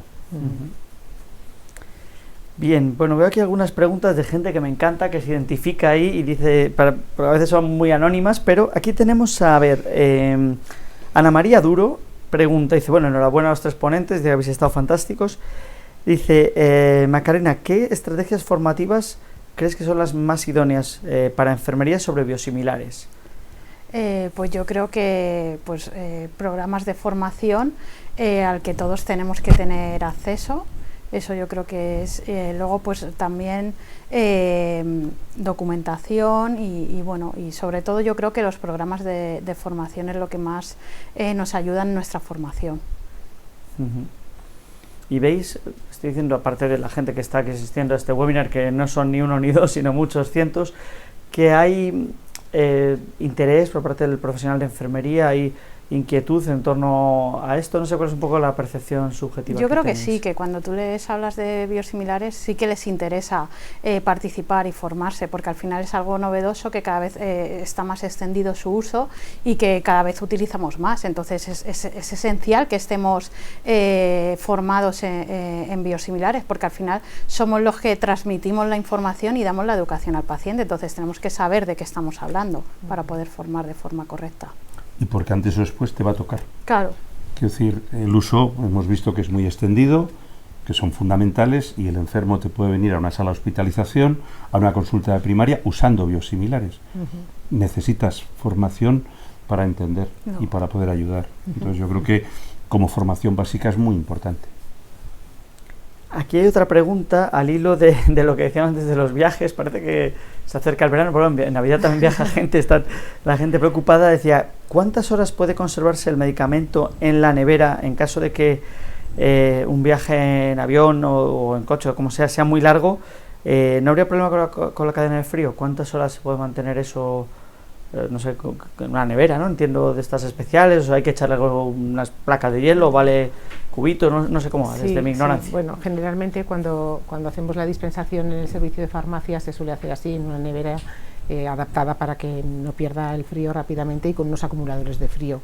Eso aguanta unas horas, entonces yo ahí volvería a remitir casi a medicamento por medicamento a la ficha técnica del producto o a consultar en farmacias si hay dudas en algún sentido, porque no podemos dar una norma general. O sea, hay medicamentos que incluso, como decía antes, fuera de nevera pueden aguantar días, con lo cual, pues según que viaje, bueno, pues que se mantenga fresquito, pero no es tan importante, y hay otros que son más sensibles. Algunos son muy delicados y hay que mirarlo bien, el tema del frío, ¿no? Yo en esto quería resaltar que, bueno, que esto me lo enseñó un paciente, que hay neveras con baterías portátiles que se pueden cargar y duran unas 12, 14 horas, pues bueno, pues por saberlo, tener esta información por si a los pacientes les viene bien. Vamos a ver, tenemos aquí a Carmen Ruiz, que pregunta, me gustaría saber si los técnicos en farmacia pueden atender la consulta de externos para la dispensación de biosimilares. Pues a ver, nosotros en nuestro caso, los técnicos de farmacia sí dispensan medicamentos en las consultas de externos, nunca dispensan un nuevo tratamiento, un cambio de dosis o un cambio a biosimilar. O sea, todas esas dispensaciones novedosas para el paciente en las que haya que informarle de algo, por lo menos en nuestros servicios se hace así, yo creo que está bastante generalizado, las atiende un farmacéutico en su consulta. Y ya para una vez de que el paciente no tiene dudas, si si es rutinario son y ya es renovación rutinaria, de lo mismo, eso se lo es, puede ya hacer. se lo podría dar un técnico, y siempre si le surge alguna duda, alguna inquietud, tiene al farmacéutico al lado donde podría preguntar. Perfecto, muchas gracias Carmen Ruiz por esta pregunta. Vamos a ver, ¿quiénes suelen poner más pegas, entiendo qué tipo de pacientes, si hay, a la introducción de biosimilares? O sea, que diga, bueno, ya sabemos, si vamos un poquito más atrás en el tiempo, ya con la dicotomía genérico y de marca de los de síntesis hablo, ya a mí dame el bueno, o sea, eso siempre se ha dicho. En este caso, que hay algún colectivo, gente mayor más reticente, gente joven más abierta, o no se puede generalizar. Yo, como he comentado, sobre todo hay más reticencia al cambio cuando son pacientes pues que han pasado por varias líneas de tratamiento, han tenido una evolución muy tórpida, y claro, ahora que consiguen que este tratamiento funcione, tú le estás planteando un cambio, pues es normal, ¿no? Le dicen, es que ahora que estoy bien, ¿por qué tengo que cambiar, ¿no? Y es ahí cuando nosotros le tenemos que decir, pues ahora, porque estás bien y vemos que este tratamiento funciona, es el momento de cambiar a este otro medicamento que la eficacia y la seguridad es la misma, y esperamos que responda igual que el que estabas teniendo. En mi caso yo creo que... Eso que dice Macarena es verdad, pero luego hay un perfil de fondo que es la personalidad de cada uno. Las personas confiadas confían, las personas desconfiadas desconfían. Eso va en el carácter de cada uno. Es verdad que la confianza, volvemos a lo mismo, transmitir un mismo mensaje, ir todos en la misma dirección, ayuda muchísimo. Cuando digo muchísimo, es muchísimo. Pero luego hay pacientes que son muy complejos y que bueno, en fin, que hay que tratarlo de manera individual, porque no, quiero decir, lo que no se puede hacer es café para todos de entrada, porque eso no funciona, eso genera problemas.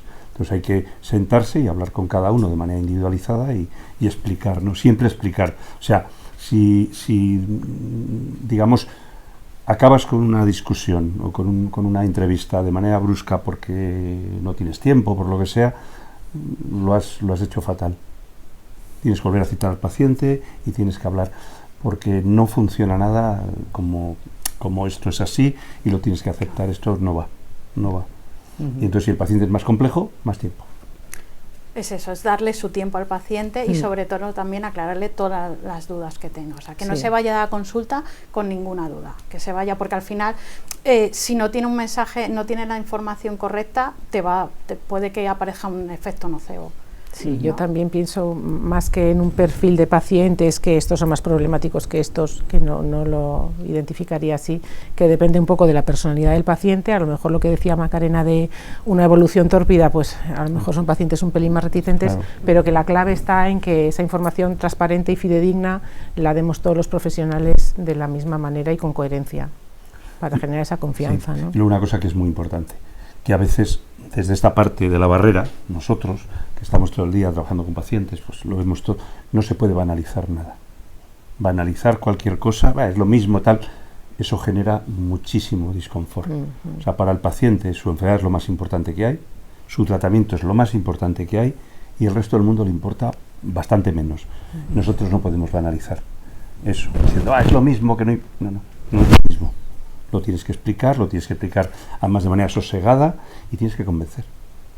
Es así, si no, no funciona. Y yo creo que genera mucha confianza en los pacientes también el que puedan recurrir a, ¿no? Aunque ahora no se me ocurre la duda, pero cuando vaya a casa, si la tengo, que tenga esa disponibilidad de preguntar a alguien, ¿no? Claro, porque esto suele pasar, que se te ocurre la pregunta buena cuando has llegado a tu casa, te has relajado, siempre te estás tomando ahí... Claro. Y claro, supongo que hay mecanismos, ¿no?, para poder consultar, claro, depende un poco los centros, hay ciertas vías para, sin tener una vía, no sé si... O sea, es muy importante que el canales de comunicación siempre se vaya con una persona de contacto, un teléfono, un mail, en el que él cualquier duda, cualquier efecto secundario, cualquier cambio en la evolución, te la pueda consultar. Eso al paciente le va a dar mucha seguridad y mucha tranquilidad, porque va a saber a dónde acudir si le pasa algo, ¿no? Entonces dice, pues mira, sí... Yo creo que eso es fundamental, ¿eh? Y hacer un seguimiento, ¿eh?, del cambio también. Pues cuando les llamas a ver qué tal les va, ellos pues se sienten, tienen más confianza, porque dicen, bueno, es que hay un equipo que está detrás mía, pendiente de mí. Aquí hay una pregunta muy interesante, dice, ¿qué ocurre si un paciente se niega al cambio? Dice, ¿se respeta su criterio? O sea, no lo sé qué políticas hay en este sentido, bueno, sabiendo que hay otros fármacos que... ¿Cómo se maneja eso? Pues con mucha mano izquierda. Esto al final, si un paciente se niega al cambio, escala el problema, es decir, no se puede, yo creo, es mi opinión, no se debe imponer, no va a funcionar, y escala el equipo, hay que discutirlo y hay que sentarse con él y hablar, y hay veces que le convences y hay veces que tienes que esperar, o sea, tienes que dar tiempo. No, o sea, lo que quiero transmitir es que imponer un cambio por sistema no funciona. El paciente va a estar peor y al final vas a escalar el biológico. Escalas el nivel de tratamiento y te cuesta el doble. Claro. O sea, eso es así. Sí, yo estoy de acuerdo también con lo que dices. O sea, tenemos que partir de la base de tratar de convencer al paciente, pero no tratar de convencer porque le vamos a engañar, todo lo contrario, tratar de convencer porque estamos convencidos de que lo que le estamos ofreciendo es un tratamiento de la misma calidad y de la misma eficacia y seguridad. O sea, que convencer desde la transparencia y desde las fuentes fidedignas y apoyándonos en la evidencia, ¿no? O sea, que ese sería el punto de partida.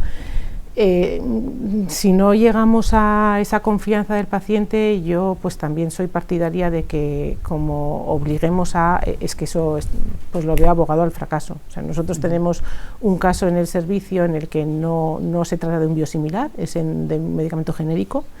Estuvimos analizando y creo que recordar que el genérico que teníamos tiene exactamente los mismos excipientes que el medicamento original, pero el paciente dice que le sienta mal. Y que le sienta mal, estuve en consulta de digestivo por si había algún problema. ¿Qué hicimos con ese caso? Pues bueno, lo discutimos con los profesionales que atendían al paciente, lo elevamos a la dirección y se está comprando el original para ese paciente. También a veces... No hay una política establecida tampoco, yo creo que son cosas que hay que ver caso a caso, pero lo que creo que si no llegamos a convencer por algún motivo, creo que obligar al paciente, es que ahí vamos al efecto nocebo directo, ¿no? Pero además hay una cosa, y es que lo comentábamos fuera, las salas de espera, digamos, comparten mucha información los pacientes esperando la consulta, buena, mala y medio pensionista, ¿no? Si tú vas cambiando los biológicos a biosimilares, porque tenemos un biosimilar accesible, bueno, pues vas a cambiar a pacientes, algunos van a ser reticentes, si les das tiempo se va homogenizando en la sala de espera, en el hablar con otros, con la propia de pacientes, y al final va a sedimentar. Si fuerzas el cambio, entonces hablábamos del ritmo, el ritmo tiene diferentes indicaciones, el efecto embudo en farmacia, pero esto también es parte de ese ritmo. Quiero decir, no es urgente cambiar. Entonces puedes dar más tiempo a algunos pacientes, puedes claro, porque ir los más otros rápido. con los que se encuentran, si ya ellos ya lo Claro. dicen, no, pues yo me va muy bien, Es un aliado, ya te fías de... claro, A es un veces- aliado inestimable. compañero. Hay diferentes Sí, sí. El estrategias. compartir las experiencias Claro. les sirve de ayuda, ¿no? Y dicen, bueno, pues si hay más...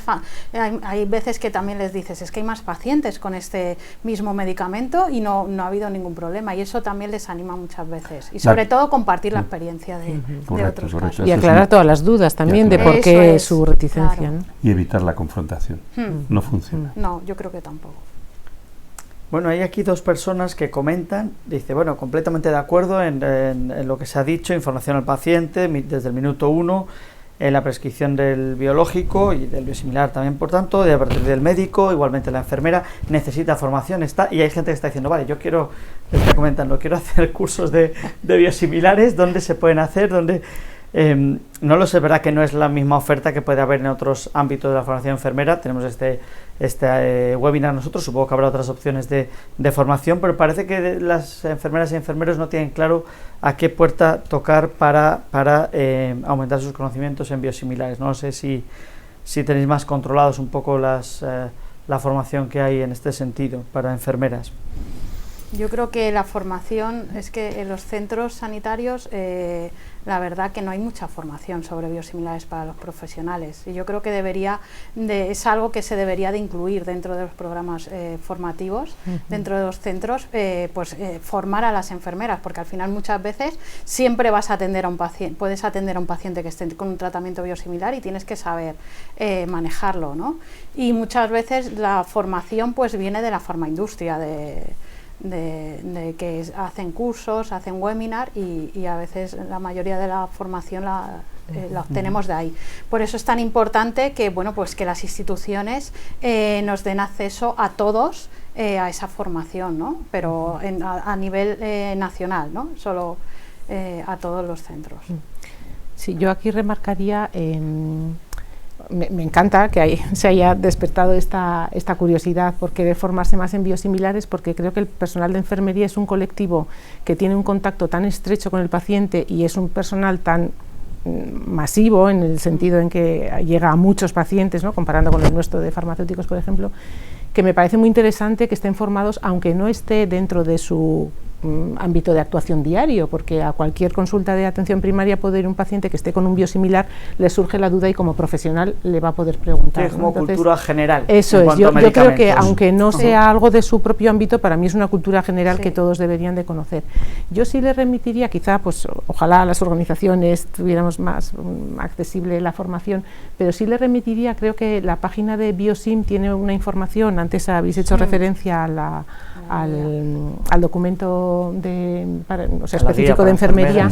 Sí, y creo que independientemente de ese documento, que a lo mejor es pues, totalmente específico para el personal de enfermería y totalmente adecuado, pero hay bastante información en la página que yo creo que le remitiría ahí, y también a las páginas de las agencias reguladoras, que tanto la EMA, aunque sea la página europea, tiene información pues para pacientes y lo tiene también en distintos lenguajes, con lo cual se puede acceder a la información en castellano. O sea que Biosim, EMA, Agencia Española, creo que pueden ser unas fuentes donde encontrar. Y la ESNO también tiene bastante información, la guía que yo he puesto europea, que bueno, explica fenomenal cómo hacer el cambio a biosimilar. Pero a mí lo mejor es la vuestra guía. Sí, la guía vuestra, es que esa para mí es el punto de partida. Es que la parte digamos básica está explicada en un lenguaje fantástico, amena. Es que me parece que es una herramienta formativa. Explica qué es el concepto biosimilar, cuál es su regulación, cuál es el papel de la enfermera, dudas frecuentes. O sea, yo creo que es un documento que todas las enfermeras tendríamos que estar en contacto como este webinar va a quedar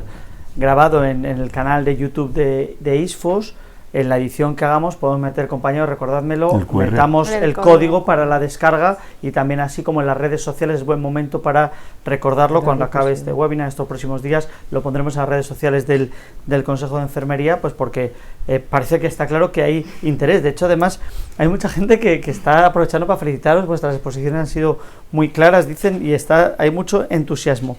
Pero preguntaba a alguien si hay biosimilares en toda la red pública, de la sanitaria pública, si esto ya está extendido en cualquier hospital de cualquier punto de España.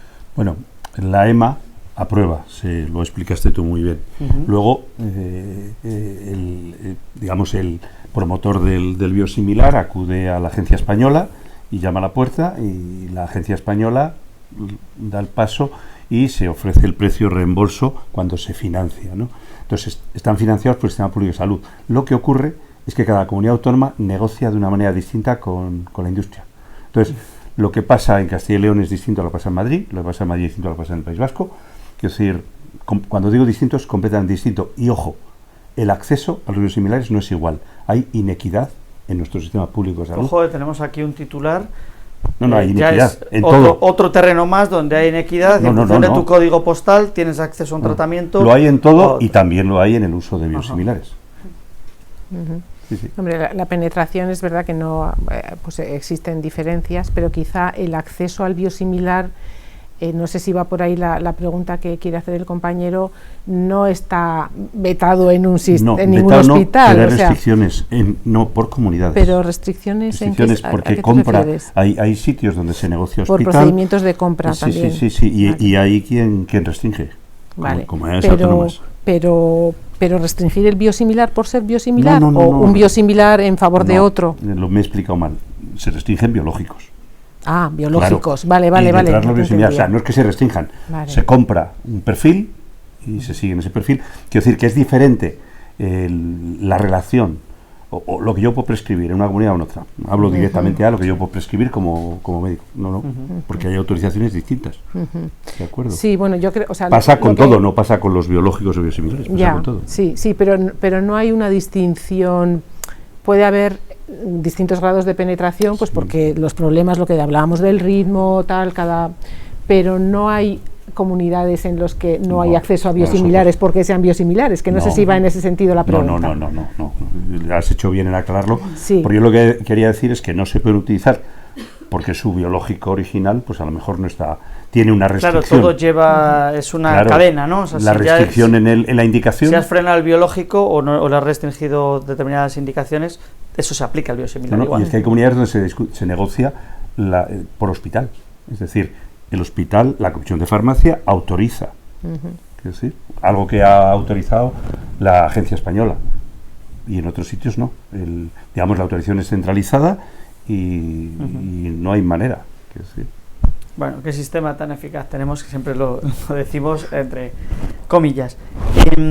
Bueno, alguien preguntaba por ahí, a ver dónde lo tenía yo, que decía si el efecto nocebo también se da en los genéricos, en los fármacos de síntesis química. ¿También pasa lo mismo? ¿Este efecto es igual que con el biosimilar? Pues yo creo que como efecto como tal, y si es un efecto que decimos que es una expectativa negativa, entendiendo que este medicamento me va a ir peor porque, pues no sé, es un medicamento de segunda, si el paciente tiene esa creencia, desde luego que sí, quizá puede haberlo. Quizá en el mundo de los genéricos llevamos ya muchos años más de experiencia y a lo mejor pues en mucha población habitual entiendo que es un concepto que a lo mejor está más integrado y eso hace que el efecto nocebo pierda más efecto, pierda su efecto, ¿no? Y luego también quizá ahora mismo el mundo de los biosimilares que estamos tratando son enfermedades, como antes comentaban, pues de cierta gravedad, en el que no estamos hablando pues de un paracetamol, no sé, por distinguir un poco diferencias que puede haber entre los dos ámbitos, pero como tal el efecto sí puede existir. El alcance es distinto, porque la ventana, digamos, de oportunidad es distinta en un dolor de cabeza que en una enfermedad de Crohn, digamos, grave con difícil control. Quiero decir, el efecto nocebo del dolor de cabeza es que con tu dolor de cabeza tienes que cambiar de analgésico. En la enfermedad de Crohn, que se ha controlado con dificultad, un rebrote puede llevar al paciente al quirófano. Por eso hay una ventana de oportunidad distinta. Entonces, el efecto nocebo tiene un alcance distinto. Pero el efecto nocebo, por definición, ocurre en cualquier acto terapéutico. O puede ocurrir, perdón, en cualquier acto terapéutico. Cualquiera. Podría ocurrir con unas zapatillas de marca para correr maratones igual, o sea, no, quiero decir, con las de la marca blanca y las originales o lo que sea, o los yogures o todo ese tipo, o sea, un poco misma filosofía. Bueno, aquí hay una pregunta muy interesante que decía, cuando sale un biosimilar nuevo y se plantea el switch a los pacientes que en ese momento están con el biológico, ¿qué pacientes se priorizáis para el cambio? ¿Cuál es un poco dice, qué criterios lleváis para establecer un orden de a quién empezamos? Porque claro, no se hace todo a la vez, lo habéis comentado. Entonces, ¿es un criterio por patología, por tipo de paciente o persona? Los más estables. Ajá. Los más estables porque tienen más ventana, más margen, más ventana de oportunidad. Los más estables porque lo que no queremos es que en un cambio el paciente se descompense y se eche la culpa al cambio y no a la biología de la enfermedad. Entonces, si el paciente está estable, el cambio nos da mucha más confianza. Si el paciente está inestable, hay marcadores biológicos, hay histórico, hay... Es un paciente seleccionado para que, donde hay más posibilidades de que no pase, continúe su evolución favorable, ¿no? Bien, a ver, porque empieza a moverse la pantalla, a ver... muy claro, importante estar actualizado. Buenas tardes. Hay muchos comentarios, pero estoy buscando preguntas, porque vamos a ver. Muy buena, para enfermeras. Dice, ¿cómo pueden las enfermeras identificar y reportar efectos adversos relacionados con biosimilares? ¿Es igual que con otros medicamentos o hay algún tipo de reporte especial? No, yo creo que es la misma. Está en la ESMA, ¿no? Que bueno, pues tú puedes rellenar el cuestionario y reportar el efecto que has detectado.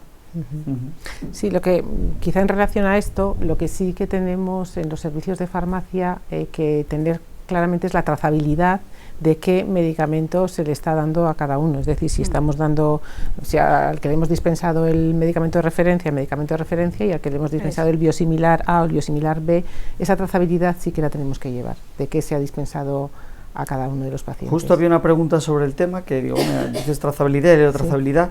Y decía, ¿qué importancia tiene la trazabilidad en la administración de biosimilares y en esa, porque estás hablando como farmacéutica, qué rol juega la enfermera en esa trazabilidad de llevar un poco el nombre del medicamento y el lote, bueno, toda la identificación de qué le estás administrando? ¿También tiene la enfermera lo lleva? Normalmente lo lleva farmacia, la trazabilidad se encarga farmacia. Sí que es verdad que cuando administramos un medicamento sí que tenemos que registrarlo en la historia clínica del paciente, pero luego la trazabilidad del que se dispensa es farmacia, por lo menos en mi centro. Sí, porque tenemos los sistemas de dispensación, nuestro sistema de gestión donde viaja el medicamento desde que lo compramos. Entonces, la dispensación al paciente, ahí, en ese campo de dispensación al paciente, no podemos poner un nombre genérico de, me lo voy a inventar, pero adalimumab, sin saber si le hemos dado uno u otro. O sea, tenemos que saber cuál le hemos dado al paciente. Y si se trata de un intravenoso, igualmente en el área de elaboración tenemos que saber con qué medicamento se ha elaborado esa preparación que se le va a administrar al paciente. Bien, improviso yo ahora una pregunta que sale directamente de mi cabeza. Hablábamos de este sistema nuestro descentralizado que tenemos, donde sabemos que a veces pasa con las vacunas, que te cambias de comunidad autónoma y no sabes, y ahí no saben de qué te has vacunado y tú tampoco lo sabes. En este caso, ¿cómo se lleva eso? Hay una persona que se muda a otra ciudad a vivir, en otra comunidad autónoma diferente. ¿Cómo se hace ese traspaso de datos? Porque es importante saber qué fármaco, qué ha usado de biológico, qué ha usado de biosimilares, cuánto tiempo, bueno, todos los detalles que estáis comentando. ¿Qué pasa? ¿Se puede compartir, con los problemas que tenemos para compartir historia clínica, puede ser un riesgo para el paciente? A ver, compartir, no tenemos un sistema entre distintas comunidades que podamos, o sea, un servicio de farmacia en la dispensación no puede ver lo que otra comunidad autónoma le ha dispensado a un determinado paciente. Si es necesario la información del hospital que recibe al paciente, pero ya me imagino que no solo por qué medicamento es el que se le ha dispensado, sino toda su patología, todo su histórico, me imagino que hay formas, ¿no?, entre los hospitales de recibir el informe médico. Se traslada, digamos que lo que se debe hacer es hace un informe actualizado y detallado, sobre todo cuando hay fármacos biológicos, qué líneas se han utilizado, con qué está el paciente Claro, ahora, a qué ha fallado, a qué es resistente. Claro. Eso es muy importante. Claro, ese histórico lo tienen que conocer. 17 comunidades, 17 historias clínicas diferentes. De hecho, a Y nosotros, ninguna compatible. Y hay que meterla, claro, a nadie le interesa compararse con el de al lado, a ver si lo va a hacer mejor que yo. Y- Y No, entonces pero no lo es tienen por que eso, ¿no? meten, tú vas con la historia clínica de ese paciente y lo registran de cero en la nueva comunidad de residencia, ¿no?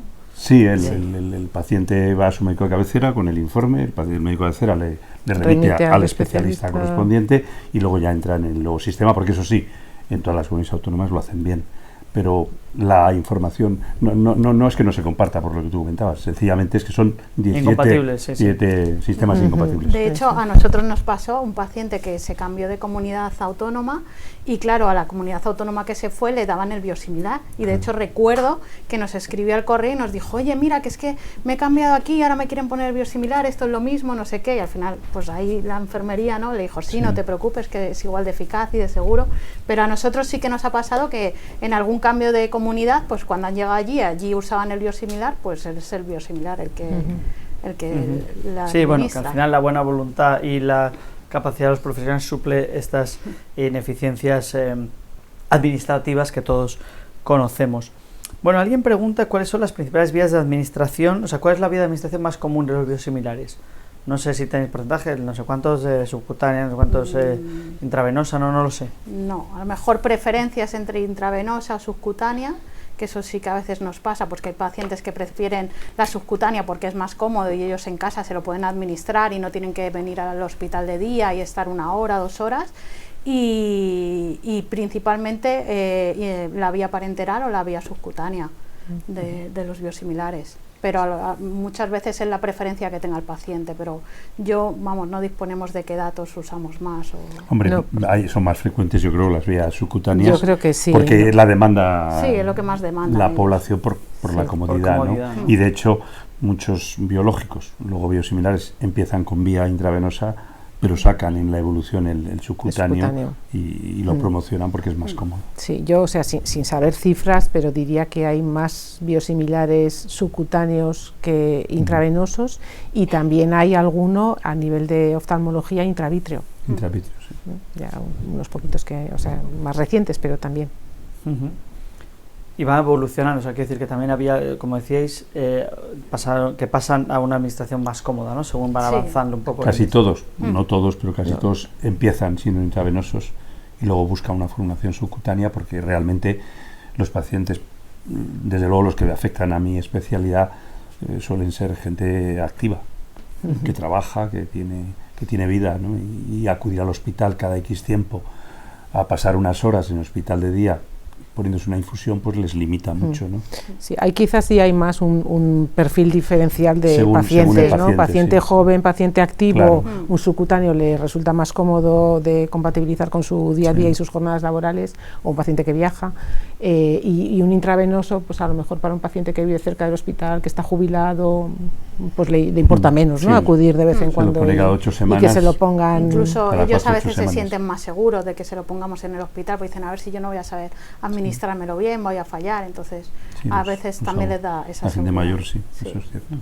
Bueno, pero el administrarlo en casa también son recursos que nos están consumiendo de personal en el hospital, Claro, o sea, también sí. contribuye a la eficiencia, Claro. además de la naturaleza propia del Y a fármaco. descongestionar. Bueno, alguien quiere saber, ya sabemos que esto es como lo de las vacunas, ¿no? Con los antivacunas, pues que hay que hacer esa pedagogía de la que hablabais antes, pero concretamente, ¿qué estrategias de comunicación deben usar las enfermeras para reducir esa desconfianza o esa ansiedad? O sea, no sé, supongo que cada uno tiene su truco, pero porque claro, estoy yo pensando, tampoco es cuestión de darle una sobreabundancia de información, de agobiarle por no sé qué, o sea, ¿cuál podría ser una estrategia óptima para las enfermeras que tienen ese paciente que está ahí receloso? Tiene que ser una comunicación sencilla y empática. y darle su tiempo al paciente. O sea, no podemos llegar y no, hay que darle su tiempo, que él entienda, hacer una retroalimentación enfermera-paciente, ¿no? Asegurarnos que el mensaje que estamos transmitiendo es el que le está llegando y sobre todo muy importante darle el tiempo al paciente y que consulte las dudas, las incertidumbres o que nos comente los miedos que tiene al tratamiento y ayudar a afrontarlos, ¿no? O sea, una comunicación lo más sencillo y un lenguaje muy entendible, o sea, dejarnos no utilizar tecnicismos, ¿no? Mirar a los ojos, hablar lo justo, escuchar más que hablar, pero mirando a los ojos. Sí, y yo creo que dar pie a que pregunte, Sí, ¿no? Hacer mucha pregunta abierta para... Sí. ¿Tienes alguna duda, algún tema que te preocupa? O sea, darle opción a... No esperar a que él pregunte, porque a veces a lo mejor necesitan un poco de ayuda, ¿no? Y darle ese tiempo que decía Macarena. Si tienes dudas, piensa y pregunta. Y de hecho yo a veces le digo, a ver, vuélveme a explicar lo que te he dicho, a ver si lo has entendido y hacer ese reforzamiento en la consulta, ¿no? Bien, vamos a ver... bueno, mira, me comentan mis compañeros que han puesto el enlace a la guía en el chat, de donde están poniendo las preguntas y las respuestas, o sea que estupendo porque ya podéis llevaros ya la guía en vuestro ordenador ahora mismo. Vía subcutánea, comentábamos, ¿cuál es la zona más adecuada para inyección? No sé si depende del medicamento o da igual, o no sé, ni idea. Yo creo que, o sea, nosotros normalmente o en la zona del abdomen o los muslos, que es la zona más accesible que tiene el paciente y muchas veces es la prioridad del paciente. Hay pacientes que se lo pones en el abdomen y no lo toleran y hay otros pacientes que se lo pones en la pierna o sea, un poco la preferencia del paciente. Y se va cambiando, es que no, lo suyo es que se vaya rotando la zona, ¿vale? Cada vez que se administre el tratamiento, pues vaya rotando la zona en la que se la administra. Pero luego un poco la preferencia de cada paciente. Hay pacientes que no quieren en la tripa, sobre todo los de inflamatoria, sí que es verdad que como que la tripa es su zona ahí más sensible y muchos prefieren la pierna por este tema, pero un poco la preferencia del paciente, pero la absorción es la misma. O sea. Sí, la recomendación general es la que yo dice. Bueno, aquí pregunta alguien, no está mal, tampoco tirada. Estamos teniendo preguntas ahí muy agudas hoy. Decía, imaginemos que tenemos dos biosimilares de un mismo medicamento biológico. Dice, ¿cuál es el criterio de compra, si lo hay, para uno u otro? Si hay dos biosimilares de un mismo medicamento de referencia, ¿el precio o quién decide eso? No. Bueno, es que depende de cada comunidad, cada hospital se compra de manera diferente. A nosotros nos da igual porque una vez que están aprobados, asumimos que son igual de útiles. Pero las casas comerciales a veces venden paquetes a los centros, o sea, no solo es el biosimilar, sino que es un analgésico, es un antibiótico, en los lotes de negociación por precios. Entonces, esto en cada comunidad es distinto. Entonces, a nosotros el que nos dejen, quiero decir, a ser posible que haya dos. Para por si... Problemas de abastecimiento sobre todo y problemas de monopolio. Los monopolios son muy malos. Sí, o sea, quizá aquí también entra un poco en juego la forma de la compra pública, ¿no? O sea, la ley de contratos del sector público, que al final, a veces cuando hay un procedimiento de compra de medicamentos que tienen competencia en el mercado, que es el caso, biosimilares y el de referencia, pues esas decisiones también pueden estar supeditadas a esa contratación, ¿no? Que se puede hacer de forma centralizada o cada hospital hacer el suyo, o sea, un procedimiento de compra y lo que ahí salga.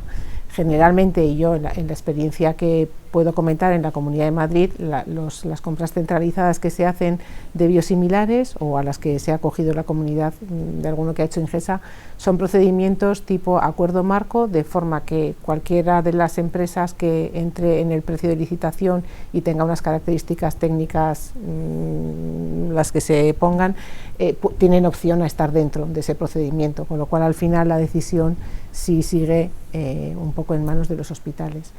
A veces, para cuando el acuerdo marco llega, ya los hospitales han tenido que tomar una decisión, porque entonces, pues bueno, ahí entra un poco factor precio. O sea, yo personalmente no tengo tampoco una característica que diría, pues mira, esto es relevante para nosotros. Si nos ponemos a analizar cada uno, pues cada subcutáneo puede tener, como antes decíamos, ¿no?, pequeñas mejoras de calidad. Pues este tiene una ventana a 360 grados que se ve todo y da igual que la jeringa esté así o esté asado a la hora de administrar. O sea, podemos las dosis, el que esté jeringa y pluma, eso a veces sí que es decisivo para los pacientes. O sea, puede ser un subcutáneo, pero a lo mejor sale al mercado una jeringa y otra, eso es, y otra marca te ofrece la pluma. Ahí, según en qué tipo de pacientes, por ejemplo, sí tenemos un perfil de pacientes que prefieren la pluma porque les resulta más cómodo que la jeringa. Entonces, esa a lo mejor puede ser un matiz, pero... Bien, bueno, aquí hay una persona que dice que le suelen plantear dudas a algunos pacientes sobre los efectos adversos, pero concretamente la asociación con enfermedades cancerígenas. ¿Qué podéis decir sobre este tema? Quiero decir que bulos y historias de estas hay siempre, pero parece que, por lo que comenta aquí esta persona, hay gente que viene con la historia de que puede haber un aumento de probabilidad de tener un tumor o lo que fuere. No, aquí no hay nada de eso, ¿no? Hay que irse primero a los ensayos de los biológicos originales, luego a los datos de práctica de vida real, que ya hay muchos, y luego decir que no llevamos 100 años con biológicos. A 100 años no sabemos, pero a 20 años sí, y a 20 años no hay incremento de riesgo de cáncer. Es lo que se puede decir. Es decir, a 100 años yo no sé, porque no hay experiencia de 100 años, pero ya tenemos experiencia con los biológicos desde el infliximab, que fue el primero que utilizamos nosotros. Hay otros previos, pero digo de los complejos para nuestra especialidad, y no ha habido un incremento. Y lo que sí es cierto es que los registros funcionan. Es decir, quiero decir que si existieran ya, lo sabríamos porque se registran en biológicos, se registra todo. Bien, hablamos antes del cambio en cuanto a tener varias opciones de biosimilar. Dice, ¿se puede cambiar 2-3 veces en el mismo paciente? O sea, ¿cómo podemos afrontar esta situación por parte del personal sanitario? ¿Se cambia? O sea, quiero decir que si va bien, entiendo que no se cambia. No. Pero bueno, pero si el hospital deja de comprar esa marca, hay una recomendación que además está recogida en el Código de Ética en SIN también, y que tiene sentido común. No cambiar en un año, quiero decir, si algo funciona, porque no tiene sentido generar mucha desconfianza en el paciente. Ahora cuando me lo venden 5 céntimos más barato, no tiene sentido. Entonces el switch está aceptado de biológico a biosimilar, de biosimilar a biosimilar, pero hombre, en un año no toques. Si las cosas van, espera. Nuestra experiencia de original a biosimilar sí, pero de biosimilar a biosimilar no estamos haciendo cambios, y yo creo que ya ahí, del original a biosimilar sí hay un impacto, pero yo creo que ahí pues, se toma una decisión, y ya con la decisión que se haya tomado, haya uno, haya dos, se sigue adelante, ¿no? De biosimilar a biosimilar, salvo problemas de abastecimiento, que a veces también los hemos tenido y hemos tenido que hacer algún cambio por ese motivo, no se suele hacer, por lo menos no en nuestra experiencia. Nosotros por regla general con el biosimilar con el que empiezas, con el que se si mantiene. El paciente está respondiendo. No se cambia. Pero vamos, hay una recomendación escrita de que no se debe cambiar en un año. Hay que dar tiempo ahí, y además ¿no? Si ya para el cambio que nos interesa en un momento dado tenemos embudo, pues ya si le cambiamos la caja, no nos planteamos más allá más cambios. Bueno, vamos a mirar un poco a futuro, porque otro de los oyentes, de los televidentes más bien, pregunta ¿cuáles son los próximos biosimilares que van a introducirse y para qué patologías? ¿Dónde está un poco el portfolio de biosimilares que está por venir? Yo puedo decir de los míos, porque no nosotros acaba de salir este año el ustekinumab, y el vedolizumab va a salir también de los que tenemos nosotros. Un poco esto funciona así de manera, hay un biológico, la patente vence más o menos a los 10 años creo, y a partir de ahí, antes de que venza la patente, ya hay laboratorios generando biosimilares. Sí, que la pauta la marca la fecha de caducidad de la patente del biológico. Pero ahí es donde van a... No, porque ya hay laboratorios expertos en biosimilares y que fabrican con absoluta competencia biosimilares. Entonces ya cuando ven que va en el ámbito que sea, oncología, oftalmología o en este caso digestivo, cuando va a caducar una patente, tú ya sabes, porque ya te han presentado estudios, que va a haber X biológicos, X biosimilares, perdón. Sí, quizá el más reciente que hemos tenido en un área terapéutica nueva es omalizumab en asma, sí. Y a lo mejor, bueno, pues lo que él comenta, ¿no? Quizá pues en patologías que ya se están utilizando, los nuevos que vayan perdiendo las patentes irán, y a lo mejor el siguiente nicho importante que nos puede venir es la inmunoterapia en oncología, ¿no? Cuando ahí empiecen a perder las patentes será otro boom. Bien, pues vamos a estar muy atentos siguiendo estos avances que afortunadamente dan más opciones a muchísimas personas de tener salud. Alguien preguntaba también qué competencias considera, porque sabemos que hay enfermeras que llevan mucho tiempo trabajando en un área donde se usan mucho este tipo de fármacos biológicos, pero puede ser que tu área de actuación como enfermera, como enfermero, sea otra especialidad donde no se usan este tipo de fármacos, porque no hay, porque es otra, y llega, la mueven y llega a un servicio como el tuyo. ¿Y qué competencias consideráis esenciales para las enfermeras o deben desarrollarlas para garantizar que el manejo de estos medicamentos y la relación con el paciente es lo mejor posible? Pues sobre todo fundamental el conocimiento de los biosimilares, porque como ya he dicho, si no sabemos qué son los biosimilares, pues no podemos informar sobre ellos. Luego también es muy importante las habilidades de comunicación con el paciente, establecer una comunicación fluida, empática. Y también, bueno, el trabajo en equipo, ¿no? Es fundamental trabajar en equipo, porque, y sobre todo las enfermeras, pues somos, como ya he comentado, un poco el nexo de unión del paciente entre médico, farmacia, ¿no? Al final todo pues acaba recayendo un poco sobre enfermería, ¿no? Entonces cuando tiene un problema con la farmacia, con el tratamiento, siempre recae en nosotros, y es muy importante tener saber trabajar dentro de los equipos multidisciplinares. Y las habilidades de comunicación y tener los conocimientos sobre todo de los tratamientos, o sea, yo creo que es algo... En los equipos, la verdad, no lo he dicho en la presentación porque no queda bien, pero sois un pegamento extraordinario. Es verdad, enfermería, quiero decir, tiene esa parte de formar como una piedra angular sobre la que rotan cuando funcionan bien las cosas, ¿no? Porque son capaces de hacer muchísimas cosas y hacerlas, digamos, con mucha rapidez, ¿no? Y entonces van a farmacia y tienen una relación con farmacia extraordinaria, con nosotros están peleando todos los días, lo discutimos todo, con los pacientes desde luego son ideales, es decir, el paciente, si la enfermera, hablo de inflamatoria, que tiene pacientes muy especiales, si la enfermera no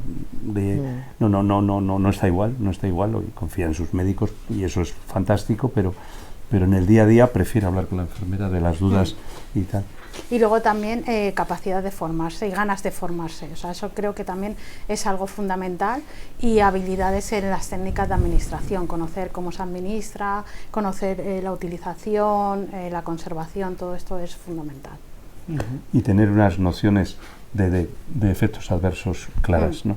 Es decir, para cuándo hay que atribuir, cuándo no, y bueno, aparte de reportar, etcétera, pero sobre todo tener claro cuándo le puedes decir a un paciente que eso es un efecto adverso del fármaco y cuándo... Claro, eso iba a decir, porque a lo mejor alguien presenta un efecto adverso, pero no es debido al tratamiento, sino a otra patología que tenga, a otro tratamiento que nada tiene que ver con este, pero claro, es fácil echarle la culpa al nuevo en llegar, ¿no? Al último en llegar. No, y eso a veces te pasa, ¿no? Me pasó ayer, por ejemplo, en la consulta, que te viene una paciente y te dice, no, es que desde que estoy con el tratamiento, pues es que se me ha hinchado el brazo, no sé qué, y luego le dices, ¿pero cuánto tiempo llevas con esto? No, pero a mí esto del brazo me lleva pasando mucho tiempo. Digo, pero bueno, pues entonces no estará relacionado con el tratamiento, será otra cosa. No, ese rigor es muy pero importante. Es verdad que muchas veces ellos te vienen y te dicen, no, porque estoy detectando esto, y siempre es ver desde cuándo te pasa esto, pero esto está justificado, esto también es muy importante tenerlo. Sí, y luego yo añadiría que también, como por lo menos muchos de los medicamentos que estamos hablando son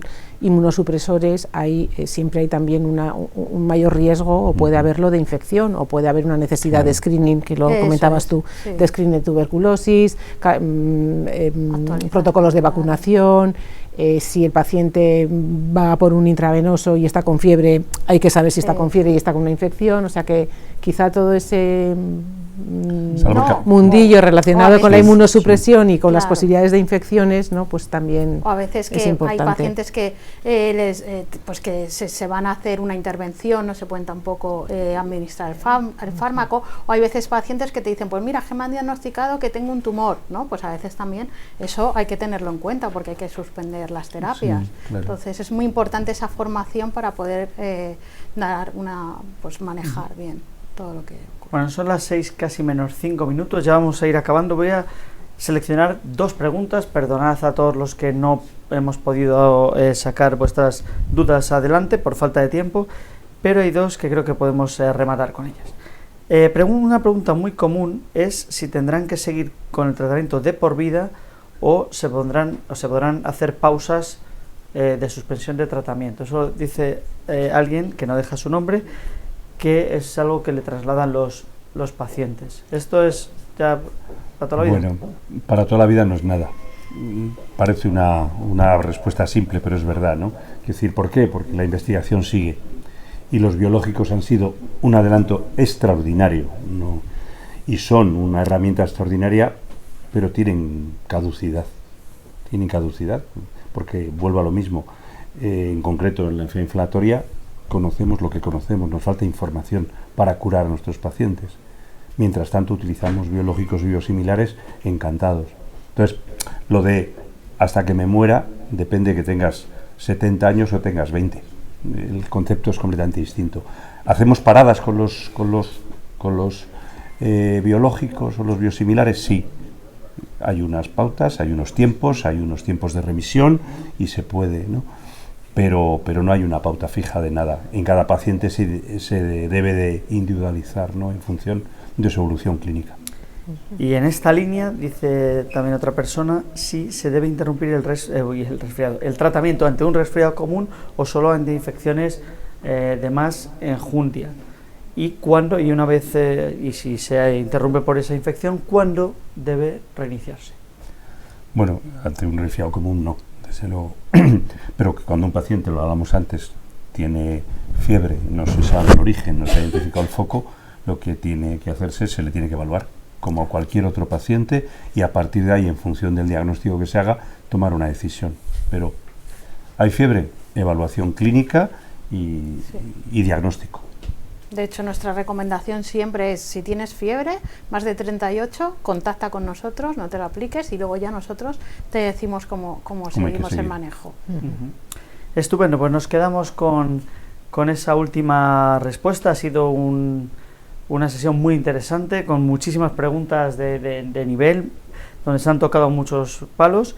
Creo que es un tema que volveremos a abordar en un futuro, de los biosimilares, porque hay tanta novedad terapéutica y tanto avance que lo que digamos hoy pues probablemente se quede viejo en un tiempo. Muchísimas gracias a nuestros invitados de hoy, a Macarena, la enfermera, al doctor Jorquera y a Ainhoa Aranguren, nuestra farmacéutica, por ilustrarnos y por todas estas preguntas, a todos los que habéis estado ahí, pues por asistir y por, sobre todo, participar, porque si no, esto no tendría ningún sentido. Vamos a despedirnos y por eso quiero invitar aquí al plato del canal enfermero a la directora de ISFOS, Pilar Fernández, que cierra esta sesión. Adelante, Pilar. Bueno, gracias, David. Gracias, David. Gracias, Ainhoa, Francisco y Macarena, y a todos los equipos y de manera especial a todos vosotros. Creo que ha sido un lujo contar con este equipo de ponentes en este tema tan novedoso y aún tan poco conocido por nuestros profesionales. Por tanto, entre todos creo que hemos contribuido a dar unas pinceladas y a suscitar aquí una inquietud para que profundicemos más y desde luego desde nuestra organización ISFOS, Consejo General de Enfermería, vamos a apostar por potenciar la formación en estos aspectos. Muchas gracias a todas y a todos y hasta pronto.